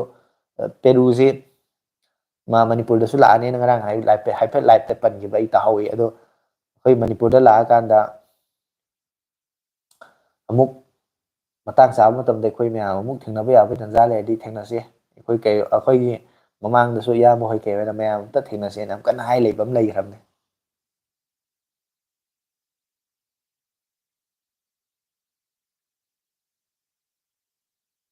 ꯃꯥꯏ ꯚꯤꯗꯤꯑꯣ ꯁꯦꯡꯍꯟꯕꯒꯤ ꯃꯇꯥꯡꯗꯨꯗꯅꯤꯗ ꯁꯤꯗꯤ ꯍꯦꯟꯅ ꯁꯦꯡꯕꯗ ꯍꯦꯟꯅ ꯆꯞꯀꯅꯤ ꯍꯥꯏꯕꯅꯤꯗ ꯍꯥꯏ ꯑꯣꯀꯦ ꯏꯌꯥꯝꯕꯅ ꯍꯥꯏꯗꯣ ꯚꯤꯗꯤꯑꯣ ꯁꯦꯡꯕ ꯃꯌꯦꯛ ꯁꯦꯡꯍꯟꯕꯒꯤ ꯉꯁꯥꯏꯒꯤ ꯑꯦꯝꯗꯤ ꯈꯥꯅ ꯍꯥꯏꯕꯗꯣ ꯑꯩꯅ ꯈꯪꯗꯕꯒꯤ ꯀꯃꯦꯟꯗꯨꯗ ꯁꯞꯄꯣꯔꯠ ꯀꯩꯅꯣ ꯇꯧꯕ ꯁꯄ꯭ꯂꯤꯃꯦꯟꯠ ꯑꯣꯏꯅ ꯑꯩ ꯒ꯭ꯌꯥꯟ ꯇꯥꯅꯕ ꯍꯥꯏꯕꯤꯔꯛꯄ ꯑꯣꯏ ꯂꯩꯔꯝꯃꯦ ꯍꯣꯏ ꯏꯌꯥꯝꯕ ꯑꯩꯒꯤ ꯀꯩꯅꯣꯁꯤꯗꯗꯤ ꯚꯤꯗꯤꯑꯣꯒꯤ ꯑꯩꯅ ꯊꯥꯔꯤꯕ ꯂꯥꯏꯐꯁꯤꯗꯗꯤ ꯑꯩꯒꯤ ꯐꯨꯜ ꯑꯩꯒꯤ ꯀꯩ ꯍꯥꯏꯅꯤ ꯄꯣꯇꯦꯟꯁꯤꯌꯦꯜꯗ ꯑꯩꯒꯤ ꯐ꯭ꯔꯟꯠ ꯀꯦꯃꯦꯔꯥꯁꯤꯗꯒꯤ ꯊꯥꯔꯦ ꯃꯥꯅ ꯌꯦꯡꯕ ꯃꯇꯝꯗ ꯃꯥꯒꯤ ꯀ꯭ꯋꯥꯂꯤꯇꯤ ꯍꯟꯊꯅ ꯌꯦꯡꯉꯝꯕꯒꯤ ꯑꯣꯏꯔꯝꯕꯁꯨ ꯌꯥꯏ ꯅꯠꯇ꯭ꯔꯒꯅ ꯃꯁꯤ ꯅꯦꯠꯋꯥꯔꯛꯀꯤ ꯄ꯭ꯔꯣꯕ꯭ꯂꯦꯝꯅ ꯑꯣꯏꯔꯝꯕꯁꯨ ꯌꯥꯏ ꯑꯗꯨꯃꯥꯏꯅꯁꯨ ꯂꯩꯔꯝꯗꯧ ꯃꯥꯜꯂꯦ ꯕ꯭ꯔꯣ ꯀꯃꯦꯟꯁꯦ ꯂꯣꯡ ꯇꯥꯏꯞ ꯇꯧꯕ ꯌꯥꯗ꯭ꯔꯤꯁꯦ ꯀꯩꯒꯤꯅꯣ ꯑꯩꯅ ꯐꯣꯡꯗꯣꯛꯅꯤꯡꯂꯤꯕꯁꯦ ꯃꯄꯨꯡ ꯐꯥꯗ꯭ꯔꯦ ꯕ꯭ꯔꯣ ꯍꯥꯏ ꯀꯔꯤꯒꯤꯅꯣ ꯂꯤꯃꯤꯠꯇꯤ ꯊꯝꯗꯦ ꯑꯩꯅꯗꯤ ꯂꯤꯃꯤꯠꯇꯤ ꯂꯩꯔꯝꯒꯗꯕ ꯃꯥꯟꯗꯦ ꯑꯗꯨꯒ ꯌꯥꯗꯦꯅ ꯍꯥꯏꯔꯕꯅꯤꯅ ꯃꯄꯨꯡ ꯐꯥꯅ ꯐꯣꯡꯗꯣꯛꯄ ꯉꯝꯗ꯭ꯔꯒꯁꯨ ꯁꯦꯟꯇꯦꯟꯁ ꯑꯅꯤ ꯑꯃꯃꯝ ꯑꯅꯤꯅꯤ ꯁꯨꯃꯥꯏꯅ ꯑꯗꯨꯝ ꯏꯔꯛꯑꯣ ꯑꯗꯨꯝ ꯍꯥꯏꯅꯤꯡꯕꯗꯣ ꯃꯇꯠ ꯑꯣꯏꯔꯒꯁꯨ ꯉꯁꯥꯏꯒꯤꯗꯣ ꯑꯗꯨꯝ ꯁꯝꯖꯜꯂꯒ ꯄꯥꯔꯒ ꯑꯗꯨꯝ ꯑꯩ ꯑꯗꯨꯝ ꯍꯥꯏꯅꯤꯡꯉꯤꯕꯗꯨ ꯀꯩꯅꯣ ꯍꯥꯏꯅ ꯑꯗꯨꯝ ꯂꯧꯁꯟꯅꯕ ꯍꯣꯠꯅꯒꯦ ꯃꯩꯇꯩ ꯏ ꯊꯥꯕ ꯑꯃꯅ ꯕ꯭ꯔꯗꯔ ꯀꯩꯒꯤꯅꯣ ꯍꯥꯏꯅ ꯍꯪꯉꯛꯑꯦ ꯁꯤ ꯂꯥꯏꯚꯁꯤꯗꯤ ꯀꯩꯅꯣ ꯕ꯭ꯔꯗꯔ ꯑꯩꯒꯤꯁꯤꯗꯤ ꯑꯩꯈꯣꯏ ꯆꯦꯅꯦꯜꯁꯤ ꯑꯗꯨꯝ ꯍꯞꯇꯥ ꯈꯨꯗꯤꯡꯒꯤ ꯑꯩꯈꯣꯏ ꯁꯦꯇꯔꯗꯦ ꯁꯟꯗꯦꯁꯦ ꯂꯥꯏꯚ ꯊꯥꯏꯌꯦ ꯑꯗꯨꯅ ꯑꯗꯨꯃꯥꯏꯅ ꯁꯨꯝ ꯃꯌꯥꯝꯒ ꯋꯥꯔꯤ ꯋꯥꯇꯥꯏ ꯁꯥꯕꯒꯤ ꯊꯥꯔꯝꯕꯅꯦ ꯉꯁꯤ ꯈꯛꯇ ꯊꯦꯡꯅꯕ ꯃꯥꯜꯂꯦ ꯊꯦꯡꯅꯔꯒ ꯑꯣꯏꯔꯒꯗꯤ ꯉꯁꯤꯇ ꯅꯧꯅ ꯊꯦꯡꯅꯕ ꯑꯣꯏꯔꯗꯤ ꯁꯕꯁꯀ꯭ꯔꯥꯏꯕꯀ ꯇꯧꯗ꯭ꯔꯤꯕ ꯑꯣꯏꯇꯥꯔꯒꯗꯤ ꯇꯧꯁꯟꯕꯤꯔꯣ ꯑꯗꯨꯝ ꯃꯊꯪꯗꯁꯨ ꯑꯗꯨꯝ ꯊꯦꯡꯅꯔꯒ ꯋꯥꯔꯤ ꯁꯥꯟꯅꯕ ꯃꯌꯥꯝ ꯁꯨꯃꯥꯏꯅ ꯑꯗꯨꯝ ꯋꯥꯔꯤ ꯋꯥꯇꯥꯏ ꯁꯥꯟꯅꯕꯁꯨ ꯌꯥꯎꯕ ꯌꯥꯅꯕ ꯑꯁꯃꯤꯡꯗꯤ ꯌꯥꯝ ꯐꯖꯕ ꯊꯣꯛ ꯊꯥꯛ ꯃꯦꯟ ꯍꯥꯏꯅ ꯑꯃ ꯆꯪꯉꯛꯑꯦ ꯕ꯭ꯔꯣ ꯇꯦꯛꯅꯣꯄꯣꯕꯥ ꯐꯣꯟ ꯀꯝꯄꯅꯤꯁꯤꯕꯨ ꯐꯕꯖꯥꯠꯂꯣ ꯍꯥꯏ ꯇꯦꯛꯅꯣꯄꯣꯕꯥꯒꯤ ꯐꯣꯟ ꯑꯃꯈꯛꯁꯨ ꯑꯩꯅ ꯉꯁꯥꯏ ꯂꯨꯄꯥ ꯂꯤꯁꯤꯡ ꯀꯩꯅꯣꯒꯤ ꯆꯥꯡꯁꯤꯗ 10ꯒꯤ ꯆꯥꯡ 30ꯒꯤ ꯆꯥꯡꯁꯤꯗ ꯑꯃꯈꯛ ꯊꯦꯡꯅꯔꯝꯃꯤ ꯐꯣꯟꯗꯒꯤ ꯁ꯭ꯄꯦꯁꯤꯐꯤꯀꯦꯁꯟꯒꯁꯤꯗꯤ ꯌꯥꯝ ꯐꯖꯔꯦ ꯃꯇꯝꯁꯤꯒ ꯆꯥꯟꯅꯕ ꯂꯦꯇꯦꯁ ꯑꯣꯏꯕ ꯁ꯭ꯄꯦꯁꯤꯐꯤꯀꯦꯁꯟ ꯌꯥꯝ ꯄꯤꯔꯦ ꯑꯗꯨꯕꯨ ꯐꯣꯟꯗꯨꯗꯤ ꯐꯔꯦꯕꯀꯣ ꯑꯩꯅ ꯁꯖꯦꯁ ꯇꯧꯅꯤꯡꯗ꯭ꯔꯤꯁꯦ ꯃꯃꯥꯡꯗꯁꯨ ꯍꯥꯏꯈꯤꯕꯗꯣ ꯑꯅꯧꯕ ꯀꯝꯄꯅꯤ ꯑꯣꯏꯕꯅꯤꯅ ꯃꯈꯣꯏꯁꯤ ꯁꯝꯅ ꯍꯥꯏꯔꯀꯥꯟꯗ ꯀꯨꯜꯄꯦꯠ ꯀꯥꯏꯅ ꯀꯝꯄꯅꯤ ꯈꯔ ꯊꯣꯛꯂꯛꯑꯝꯃꯤ ꯃꯥꯡꯈ꯭ꯔꯦ ꯃꯥꯏꯀ꯭ꯔꯣꯃꯦꯛꯁ ꯀꯝꯄꯅꯤ ꯏꯟꯗꯤꯌꯥꯒꯤ ꯂꯩꯔꯝꯃꯤ ꯃꯥꯡꯈ꯭ꯔꯦ ꯑꯗꯩꯗꯤ ꯂꯥꯚꯥ ꯀꯝꯄꯅꯤ ꯂꯩꯔꯝꯃꯤ ꯃꯥꯡꯈ꯭ꯔꯦ ꯑꯣꯅꯔ ꯂꯩꯔꯝꯃꯤ ꯃꯇꯝ ꯈꯔ ꯂꯩꯔꯝꯃꯒ ꯇꯣꯛꯈ꯭ꯔꯦ ꯆꯠꯈ꯭ꯔꯦ LG ꯂꯩꯔꯝꯃꯤ ꯇꯣꯛꯈ꯭ꯔꯦ ꯆꯠꯈ꯭ꯔꯦ ꯏꯟꯗꯤꯌꯥ ꯊꯥꯗꯣꯛꯑꯒ ꯁꯨꯃꯥꯏꯅ ꯀꯝꯄꯅꯤꯁꯦ ꯅꯧꯅ ꯊꯣꯛꯂꯛꯄ ꯃꯇꯝꯗ ꯀꯨꯏꯅ ꯁꯥꯡꯅ ꯃꯥꯔꯀꯦꯠꯁꯤꯗ ꯂꯩꯔꯛꯑꯕ ꯁꯥꯔꯚꯤꯁ ꯇꯧꯔꯛꯄ ꯑꯣꯏꯇꯥꯔꯗꯤ ꯑꯩꯈꯣꯏꯅ ꯊꯥꯖꯕꯁꯤ ꯈꯤꯇꯪ ꯌꯥꯕ ꯃꯣꯏ ꯅꯧꯅ ꯊꯣꯛꯂꯛꯏꯁꯦ ꯍꯣꯏ ꯈꯔꯅꯤ ꯇꯧꯔꯝꯃꯀꯥꯟꯗ ꯀꯝꯄꯅꯤꯁꯤꯅ ꯑꯃꯨꯛ ꯄ꯭ꯔꯣꯐꯤꯠ ꯂꯩꯇ꯭ꯔꯦ ꯈꯣꯠꯇ꯭ꯔꯦ ꯊꯣꯛꯑꯅ ꯇꯣꯛꯊꯣꯛꯈꯤꯕꯁꯨ ꯌꯥꯏ ꯑꯗꯨꯅ ꯑꯩꯅ ꯐꯣꯟ ꯑꯃ ꯂꯩꯔꯨꯔꯦ ꯆꯍꯤ 1 2 ꯁꯤꯖꯤꯟꯅꯖꯒꯦꯅ ꯂꯩꯔꯤꯕ ꯐꯣꯟꯗꯣ ꯈꯔ ꯂꯩꯔꯀꯥꯟꯗ ꯀꯩꯅꯣꯝ ꯑꯃ ꯁꯝꯅ ꯍꯥꯏꯔꯀꯥꯟꯗ ꯁ꯭ꯄꯤꯀꯔ ꯑꯃ ꯌꯥꯔꯛꯇꯕꯒꯤꯗꯃꯛꯇ ꯃꯥꯏꯀ꯭ꯔꯣꯐꯣꯟ ꯑꯃ ꯌꯥꯔꯛꯇꯕꯒꯤꯗꯃꯛꯇ ꯑꯩꯅ ꯁꯦꯝꯒꯦꯅ ꯆꯠꯄ ꯃꯇꯝꯗ ꯁꯥꯔꯚꯤꯁ ꯁꯦꯟꯇꯔ ꯂꯩꯔꯝꯃꯅꯨ ꯃꯗꯨ ꯁꯦꯝꯕ ꯌꯥꯔꯅꯨ ꯄꯩꯁꯥ ꯃꯥꯡꯉ ꯇꯣꯛꯀꯅꯤ ꯑꯩꯅ ꯂꯩꯔꯤꯕ ꯐꯣꯟꯗꯨꯒꯤ ꯑꯗꯨꯃꯥꯏꯅ ꯑꯩꯈꯣꯏꯗ ꯇꯨꯡ ꯀꯣꯏꯅ ꯑꯥꯐꯇꯔ ꯁꯦꯜ ꯁꯥꯔꯚꯤꯁꯁꯤ ꯈꯤꯇꯪ ꯌꯦꯡꯉꯀꯥꯟꯗ ꯑꯗꯨꯝꯕ ꯑꯅꯧꯕ ꯀꯝꯄꯅꯤꯁꯦ ꯑꯩꯅ ꯁꯖꯦꯁ ꯇꯧꯖꯗꯕꯅꯤ ꯑꯗꯨꯅ ꯐꯣꯟꯒꯤ ꯑꯣꯏꯅꯗꯤ ꯌꯥꯝ ꯐꯩ ꯍꯥꯏꯇꯥꯔꯦ ꯕ꯭ꯔோ ꯐꯣꯟꯗ 60 Hz ꯅꯨꯡꯉꯥꯏꯔꯒ ꯑꯦꯟꯗ꯭ꯔꯣꯏꯗꯇ 120 Hz ꯑꯣꯏꯔꯁꯨ ꯑꯥꯏꯐꯣꯟꯒꯤ 60 Hz ꯍꯦꯟꯅ ꯌꯥꯝ ꯌꯥꯎꯏ ꯍꯥꯏ ꯐꯣꯟꯒꯤ ꯁ꯭ꯀ꯭ꯔꯤꯟꯒꯤ ꯔꯤꯐ꯭ꯔꯦꯁ ꯔꯦꯠꯁꯦ ꯃꯁꯤ 60 Hz 120 Hz 120 Hz ꯅꯗꯤ ꯍꯦꯟꯅꯤ ꯑꯥꯏꯐꯣꯟꯅ 60 ꯑꯣꯏꯔꯒꯁꯨ ꯅꯨꯡꯉꯥꯏꯅꯤ ꯍꯥꯏꯕꯁꯤꯃꯗꯤ ai thazde hai tari ko oiroi maram ding sai gi hoi magi performance atopa kai haini processor do high obegi mana game masana da high end setting gum da sana ba yarak bu di yai adu oiba tar ga su khoi gi phone gi refresh rate sumaina khoina chingat pa da slide to da chen ba se adum khang mani adum yengo ba ni phone ani thamaga 120 hertz kum bagi smooth obegi chang ji ga 60 hertz ga di am khena re hai tare ei hona di ge hai hojikti te su to ba hona de Boris Choilomna Samsung S24 ga S24 Fan Edition ga camera kana make sing ba hinga bro hai S24 na di helani Fan Edition gi du camera di mana ba mali mo ni megapixel se S24 na flagship di oira bani na maunda ai kan ba sensor si mana kitang advance ba hapa mo do mali ani se sabsa na da yeng dra ni ai khang mo da ni se compare to ga yeng mo da ba S24 na he ne na ai du mai na hai ge maram di flagship ni fan edition si dum khara di dum magi software kai khai ni magi specification dum compromise tawra dam ni ma maman honga yona hona rak ko aduna magi specification ni nang compromise tawra ko ni na make sing bugum basi S24 na di helani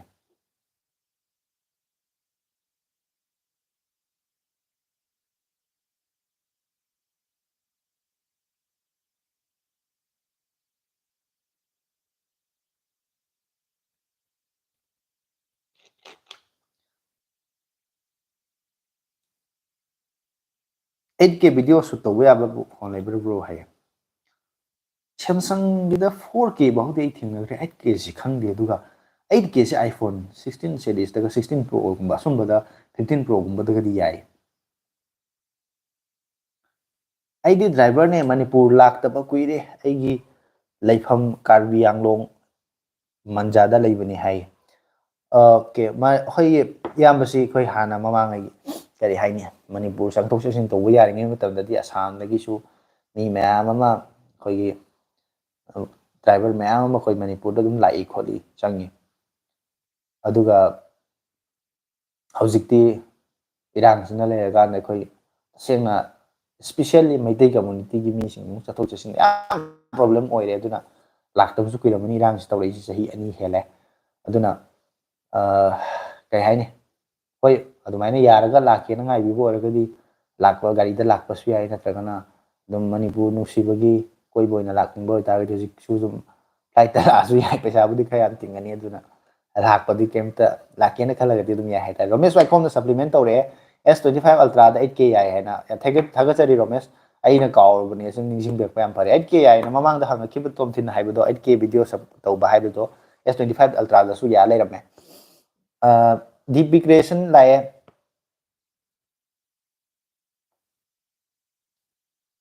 iPhone 13 se sinna ba ya kamai tawge na hai Ramesh wai khom na iPhone 13 ai pai ri dum yai na hai re ko hoi iPhone 13 do pai ri hujik dum sinna ba dum ya kine ba mamang da soina dum anjan jan hai bodo phone dum sinna ba ya kine se yeni phajan sinna ba ya kine nongai ni dum sinna ba ya kine du han ba oina leige ni yang tar ga di haina haibe wa ne ba asi de gine sahi khara gi mamang da launch tawgi phone oi bani na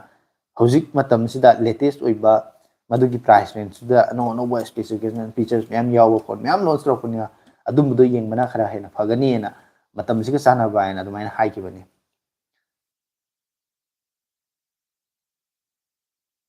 bro iPhone camera ga Samsung camera ga kar mana pamge ani mok pame adu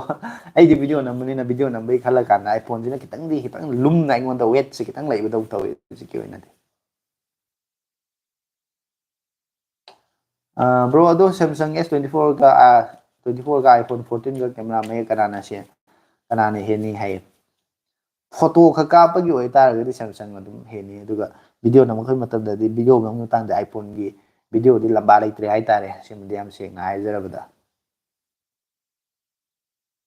hoi anjarage Nokia mobile se Facebook Instagram YouTube ta ad torokpada model feature yam phaje adubu market ta di phangde online da su phangde bro gi wakhalon tajani hai Nokia se anobo phone su pa ka launch tawdre tadre phone se market ta duga any budget range ta phaba phone moigi se yaw de ado Facebook ta kaida uri bado ai wakhan da madu asing ba official website Nokia gi website tagi moina Nokia na sponsor tawba dum ba ad kumbo eram tar ga di hoi chumam ba se ai na di thangna dre ba ko ado natabida mayamna thokmok tawsan ba dum yaw bane ba ko ꯂꯤꯡꯛꯇꯨ ꯆꯪꯉꯨꯔꯀꯥꯟꯗꯒ ꯑꯗꯨꯝꯕ ꯂꯤꯡꯛꯇꯨꯗꯤ ꯁꯨꯛꯇꯧ ꯇꯧꯔꯣꯏꯗꯕꯅꯤ ꯃꯗꯨꯝꯕ ꯃꯌꯥꯝꯁꯦ data breach ꯑꯣꯏꯅꯕꯒꯤ ꯑꯩꯈꯣꯏꯒꯤ ꯏꯟꯐꯣꯔꯃꯦꯁꯟꯁꯤꯡꯁꯦ ꯐꯣꯟꯐꯥꯎꯗ ꯍꯦꯛ ꯇꯧꯕ ꯌꯥꯕꯒꯤ ꯈꯨꯗꯣꯡꯆꯥꯕ ꯂꯩ ꯑꯗꯨꯅ click ꯇꯧꯔꯣꯏꯗꯕꯅꯤ ꯑꯗꯨꯒ ꯅꯣꯀꯤꯌꯥꯁꯦ ꯍꯧꯖꯤꯛꯇꯤ ꯃꯥꯔꯀꯦꯠꯁꯤꯗ ꯃꯣꯏꯒꯤ ꯃꯥꯔꯀꯦꯠꯁꯦ ꯌꯥꯝꯅ ꯀꯔꯤ ꯍꯥꯏꯅꯤ ꯃꯣꯏꯒꯤ ꯐꯣꯟꯁꯦ ꯅꯧꯅ ꯂꯣꯟꯆ ꯇꯧꯕꯁꯨ ꯂꯩꯇ꯭ꯔꯤ ꯑꯗꯨꯒ ꯍꯥꯟꯅ ꯇꯧꯈꯤꯕ ꯈꯔꯗꯨ ꯃꯥꯔꯀꯦꯠꯁꯤꯗ ꯃꯣꯏꯁꯦ ꯀꯁꯇꯃꯔꯁꯤꯡꯁꯦ ꯐꯥꯖꯤꯟꯕ ꯉꯝꯗ꯭ꯔꯦ ꯍꯥꯏꯇꯥꯔꯦ ꯃꯣꯏꯁꯦ ꯃꯃꯜꯁꯦ ꯃꯣꯏꯅ ꯂꯣꯟꯆ ꯇꯧꯔꯤꯕ ꯄꯣꯠꯇꯣ ꯃꯃꯜꯁꯤꯒ ꯆꯥꯟꯅꯗꯕ ꯚꯦꯂꯨ ꯐꯣꯔ ꯃꯅꯤ ꯑꯣꯏꯗꯕꯒꯤ ꯃꯌꯥꯝꯅ ꯄꯥꯝꯅꯗꯕ ꯑꯗꯨꯝꯕ ꯑꯃ ꯑꯣꯏꯈ꯭ꯔꯦ ꯍꯧꯖꯤꯛꯁꯦ ꯅꯣꯀꯤꯌꯥꯁꯦ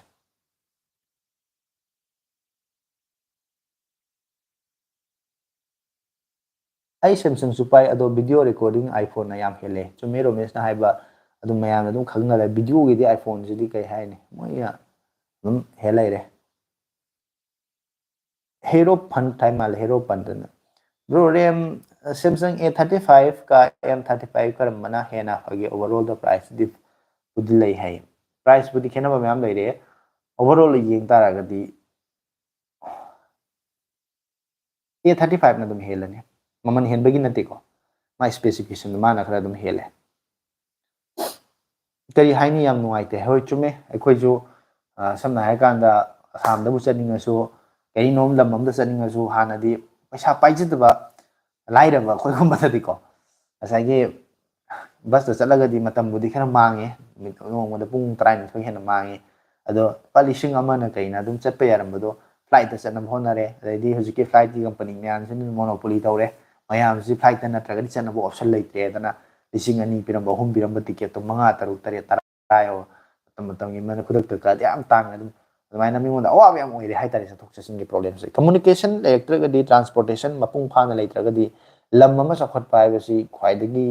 चावबा येकनाबसे ट्रांसपोर्टेशन कम्युनिकेशन लेतबसिने अदुना अखोइ लमसे mayamna su dum khangirangani chawkhalakpa nate khoi si chawtharakpa ne haitare ngasi deine sahi 10 gi maning hangarabani aduna khoi lamse chawkhat bonabada matam khara changani chawkhat hanna bugdamakta khoi transport station communication je phagalan batai ado si matang dong sarkar dong chenie sarkar ai se khoi mapi apan ne khoi bungak pi senina leibni na moina tawdabani na khoi ena di tawba yadabni na ko manipur da leiba so yamna leigraba manipur police IRB तोखोखरसी centre की लेरिबा मयाम जी परेंग साना थाबन जोंबो दुमाइ लेफलजु इम्फाल दैना गुवाहाटी से अनिरक मरोन अनिरक लेफन यादो माले अदु Moina तौगा फजना चलनगे ngak सेलगा तहनगे आइ तारगदि अदुम यारि पोनेबको खितंग लाब लाना खगा चला चला आउटपोस्ट अमो थम्मगा दुम सेनाहन ड्यूटी तहनबदा दुम चटप यादोइने मोइ सोइगसु सिमा तांग दे ले याइ ताइ iPhone yondabo leinabra hai mayam iPhone yondabo leidi kana kana no comment to pisan biraga sida deprecation hangni se amtang masu apamba mi dilermani ado store gumbada chalaga leibasu yai ado masak mamin khangba pafam rang khangba phajana thiraga di leibiyo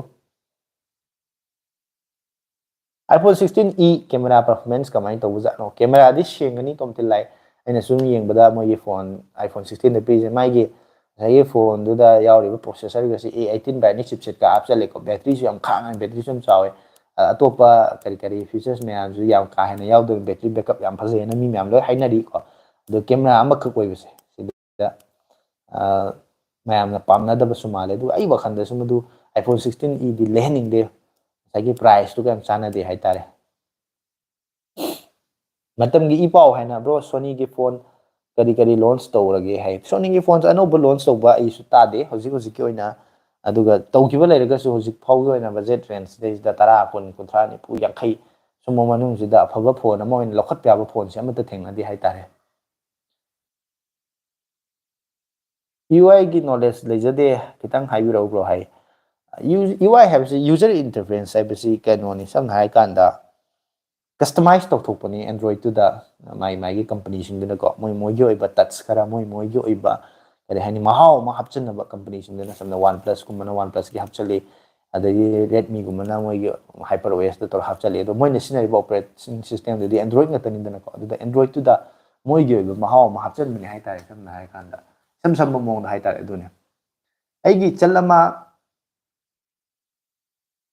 लमचेन लमचांग दगी है लमसांग हाइदों मालिको लइये उदबा कुइदे है होय मयाम से ngसाइगी loinamak legnari ngaktaniko mari matase Assamda Tripurada even Bangladesh da bhau legnaba mi myam yawi maramdi akhoi maitai ji 7 years devastation da chahi tarit khunthakpa matamda chengidana atopa lamsingda silet yona Bangladesh ki silet yona yum tana ki balam honga chena ki myam yawi ne duna mari matas de adu matungda tokso ga na kai nauna luhong pa no launa mari mata leina sum myam masi myam je chathok chisin pau phona phone da khara pho tona video call khara do ba sina chum yakta matang join ko khoi unaraga sak sak unaraga nusina chak saram ta so chaminna bagi adu bagi nungai ba nusi bodo adu mari do thadala ine sum lamna hita ga di sum pau phona hita de myoi ba se adum kauna khrani adu ga sum nusina bai chang handarak pone ba ko aduna masi yam phatre ai tare Faruk sula Faruk said hi Sony Xperia ki phone haji 30 mukta pibada ya paiba ya amta haibiro hai matamgi ipauda lupa lising kuntra muki pibada Sony Xperia ki phone ai hujiki oina thengnade aina ju thiba matamda lising kuntra gi range da leiba phaba phone paiba ya ba kai legen yeng matam amda ude aduna hujiki oina di khangre kai gumba ai thengnaraga di leiraga di suggest oina torokke hujiki oina de haibom khangde hai tai Niranjoy laimu jamna brother nungairi bro hai Niranjoy nungairi serise asuknyam tangi jibu kai kino bro hai hoi moi tangi si moi gi technology ni duna hai tare ni ko moi gi screen do flexible oiba thektuk tikjin ya ba do photo sana phona do moi research nam toraga screen ga do special oiba display ni duna ko moi sinai do adum madu gi nama da moi pesa tingatana lobuni hai tare Bro, phone se makhal yam lay haidi country ma di met to karam mana hena farino bro asingba iPhone do iPhone do haibiro bro hai iPhone no haibani ko asingba iPhone do haibiro hai iPhone atana tana phone khuli mo si me ham lay dana ko samna hai kan da iPhone se American company ni sa bi China da yam sai manufacturer se China da na khwai bu yam tawi Vietnam gumba tawi adai di India das tawi India da tawbosina hojiksu India su yam tawi India su akhoi export tawbose akhoi number 1 makti hai adri yam phajana export taw khalai ko China gi mathangda leiri aduga akhoi di India da leiba user ni na India gi mi ni na ko akhoi Indian handset hai tare India gi specifically India gi namakta saba aduga manufacturer su India da tawba adugba phone to oiraga di adun hena nungai ni ko maramdi akhoi gi India da sinare India da 5G hai rasini ko akhoi da sida 5G China da 5G Korea da 5G hai tare ga 5G gi band se manadri ba ko India da na makhalam sinai moin ama sinai ama America da ma sinai aduna ko India da sabo tare ko India da sinai network ki band sin jiga chana ba do adu oidoi ni sinaba nungai ba se adumaina ko India da sabo duna di hena fadoi ni Oppo Reno 14 ga Realme H60 Pro ga camera karam mana hena karam mana fagani hai Realme S60 Pro zo camera di fai adugo Oppo sina camera matang optimize ni ma kitang hena fawdu male processor di Oppo se weak oire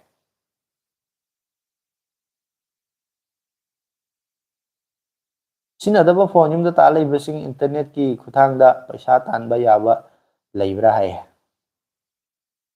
sina daba phone yum da ta lei basa paisa tan ba ya ba gida leiram be aina di toina di madu matang da ti jelo dni khangre madu gi phone de ta lei basina ba gi maram atopa kari hai ni hojiki oina di leiti hai tare adumaina leibam di thoi masi aina thiru da bai oiba tai paisa tan ba ya base kadi lege ni aisu ningjing ni hangai bo ang se yam phajaba hai tare amadi leiram gadra hain sum khanba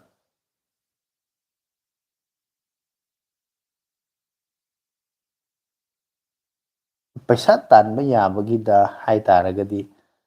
phone do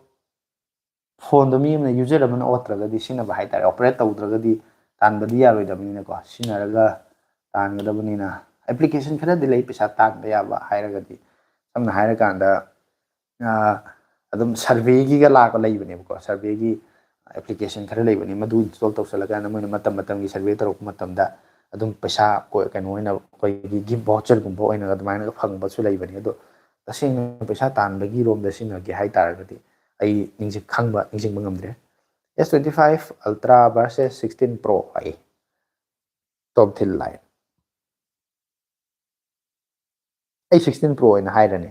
maramdi ai gi oina ni ko ai sagi personal opinion ai pamjaba ne khalaga ai di phone je compact koiba apik pa phone je pame ba ko S25 ji ka chawe puthok puchin to da ai nungai te khawda yamna lumba bulky oibase ai pamde aduga camera su mek seng bagi hai taragadi ai 16 Pro ina adamaina hairage tom thin ju hangse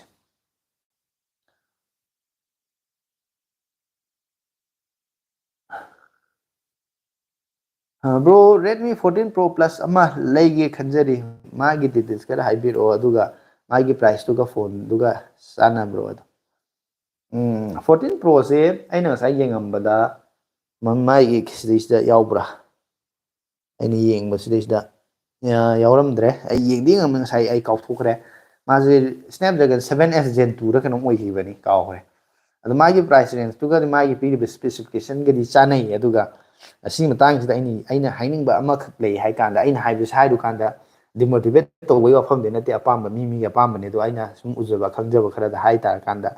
camera se moi Sony gi sensor kum se happy camera se zik a seng tar software update la kana moi se camera downgrade torok pugi wari problem mayam su de aina su thengnare personally ko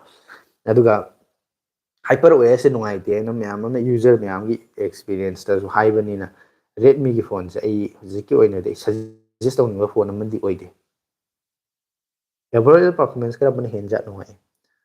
performance ti animak adum high end ta sanabe ai like S25 su iPhone 16 Pro su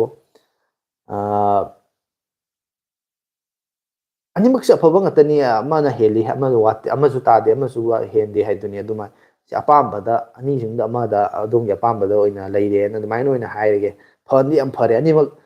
Android ki di khwaidi phaba phone si S25 Ultra ni haibi yare aduga iOS pambasing Apple gi jum maung di heno leitre 16 Pro ko adumai oina hairege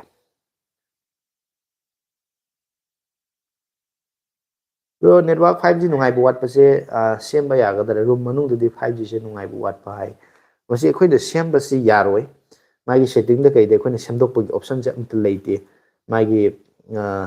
network ke keno se issue je ekhoi na setting da phone da semdok pa ya ba kari kari leige na thira ga yeng asu masi de ekhoi na moina pirei ba keno khra do shape ekhoi na select toro kan yeng ta network nungai tam pham de nungai te masi network ki problem si di moigi kari hai ni career duna tasingna torokadabani na khoi message da kita khoi do ba site gi semdok semdin to ya ba option khandi watle hai tare aduga phone da yauri ba khoi gi network ki receiver se antenna je masi su makha pole Samsung gum ba si khara network ki problem legan ba su dum yawi phone khara da series khara da nothing phone review video am da sembir o hai madu ai ngamaga di sem na ba soina honarake hero fan thaina thaba phone na bro iPhone 15 se iOS 26 update lakpada Apple intelligence yaurokpa yabagi oithokpa leike thoi iOS 26 hujik kya iOS 18 lo 19 la sina ngini da 26 ka di am wat ida du yong na pirak bodu man da bai tare iPhone 15 se 2026 ki hai duira 26 ki iOS update lakpa hai du oyong mu maliko 2026 ki adu iPhone 15 da di piro ina hai kre moina iPhone 15 da di piro ina iPhone 16 da gi horoga pine madi yaurokpa yabagi chances se khara neme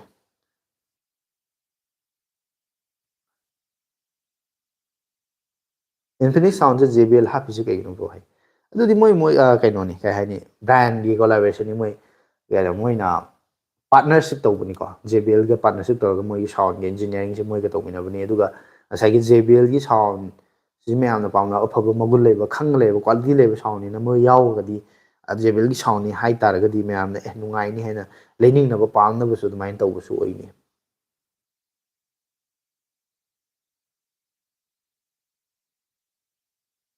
phone yi software se soibadagi automatic oina update tawruba ado hanadawna all version da downgrade tawbasi kamai tawge yabra hai downgrade tawthabasi di ekhoi option di pide downgrade tawge hai taragadi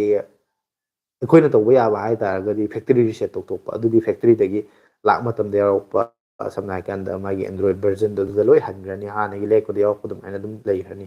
ꯑꯗꯨꯃꯥꯏꯅ ꯇꯧꯕꯗꯨꯗꯤ data ꯐꯣꯟꯒꯤ ꯗꯦꯇꯥꯗꯤ ꯂꯣꯏ ꯃꯥꯡꯉꯅꯤ ꯑꯗꯨꯗꯤ ꯇꯧꯗꯕꯅ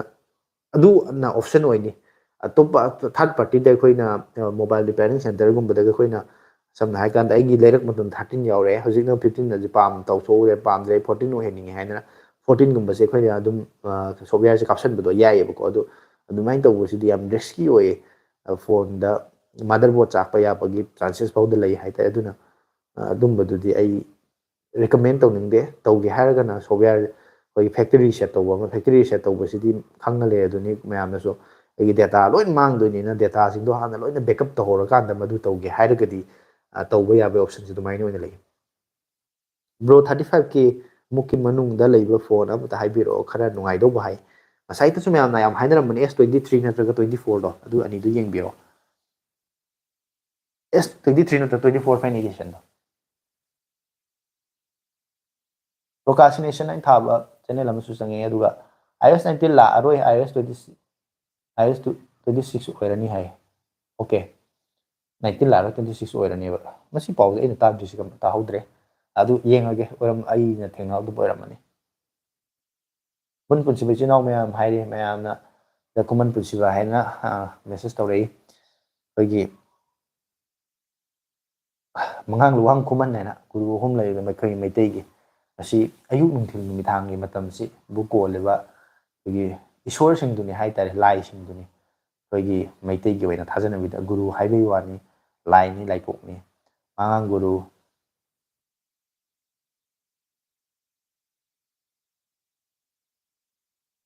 ꯆꯍꯤ 100 ꯄꯨꯟꯁꯤꯕ ꯍꯥꯏꯕ ꯃꯥꯜꯂꯤ ꯂꯨꯋꯥꯡ ꯒꯨꯔꯨ ꯆꯍꯤ 100 ꯄꯨꯟꯁꯤꯕ ꯍꯥꯏꯅ ꯍꯥꯏꯕꯗꯣ ꯑꯗꯨꯃꯥꯏꯅ ꯃꯣꯏꯒꯤ ꯃꯇꯝꯗꯣ ꯃꯣꯏꯅ ꯀꯣꯟꯕ ꯃꯇꯝꯗꯣ ꯑꯗꯨꯃꯥꯏꯅ ꯂꯩꯕꯅꯤ ꯑꯩ ꯆꯞ ꯆꯥꯅ ꯅꯤꯡꯁꯤꯡꯕ ꯉꯝꯗ꯭ꯔꯦ ꯅꯤꯡꯁꯤꯡꯒꯦ ꯇꯧꯕꯅꯤ ꯀꯥꯎꯊꯣꯛꯈ꯭ꯔꯦ ꯑꯗꯨ ꯍꯧꯖꯤꯛꯀꯤ ꯑꯣꯏꯅ ꯀꯣꯛꯇ ꯂꯥꯛꯎ ꯌꯥꯔꯣꯏ ꯕ꯭ꯔꯣ ꯑꯥꯏꯐꯣꯟꯗ ꯗꯦꯃꯣ ꯌꯨꯅꯤꯠ ꯍꯥꯏꯅ ꯌꯣꯜꯂꯤꯁꯦ ꯑꯟꯌꯨꯁ ꯃꯣꯕꯥꯏꯜ ꯑꯣꯏꯗꯣꯏꯔꯥ ꯀꯃꯥꯏꯅ ꯇꯧꯕ ꯑꯣꯏꯖꯥꯠꯅꯣ ꯑꯗꯣ ꯑꯟꯌꯨꯁ ꯃꯣꯕꯥꯏꯜꯗꯤ ꯍꯥꯏꯕ ꯌꯥꯔꯣꯏ ꯌꯨꯁ ꯇꯧꯕ ꯃꯣꯕꯥꯏꯜꯅꯤ ꯁꯝꯅ ꯍꯥꯏꯔꯀꯥꯟꯗ ꯒꯥꯔꯤꯗ ꯑꯩꯈꯣꯏꯅ ꯇꯦꯁ ꯗ꯭राꯏꯚꯀꯤ ꯇꯧꯅꯕ ꯊꯝꯕꯗꯣ ꯁꯣꯔꯨꯝꯗ ꯃꯌꯥꯝꯅ ꯗꯦꯃꯣ ꯌꯨꯅꯤꯠ ꯍꯥꯏꯁꯦ ꯃꯌꯥꯝꯅ ꯐꯣꯟ ꯌꯣꯟꯕ ꯃꯅꯨꯡꯗ ꯂꯥꯛꯑꯀꯥꯟꯗ ꯄꯥꯏꯔ ꯃꯦꯠꯇꯅ ꯑꯣꯠꯇꯅ ꯌꯦꯡꯉꯒ ꯁꯥꯟꯅꯕ ꯑꯗꯨꯒꯤ ꯄꯣꯠꯇꯣ ꯑꯣꯏꯗꯣꯏꯅꯦ ꯕ꯭ꯔꯣ ꯑꯔꯣꯏꯕ ꯑꯣꯏꯅ Samsung A series Samsung M series green line ꯏꯁꯨ ꯀꯔꯝꯕꯅ ꯍꯦꯟꯅ ꯂꯥꯛꯀꯟꯒꯦ ꯍꯥꯏ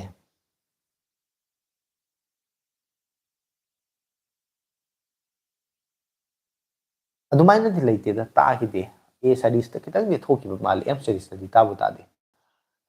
A ꯁꯦꯔꯤꯁ ꯍꯥꯏꯇꯥꯔꯦꯀꯣ ꯈꯔ ꯑꯃꯅꯤ ꯊꯣꯛꯈꯤꯕ ꯊꯧꯗꯣꯛ ꯂꯩꯕꯅꯤꯅ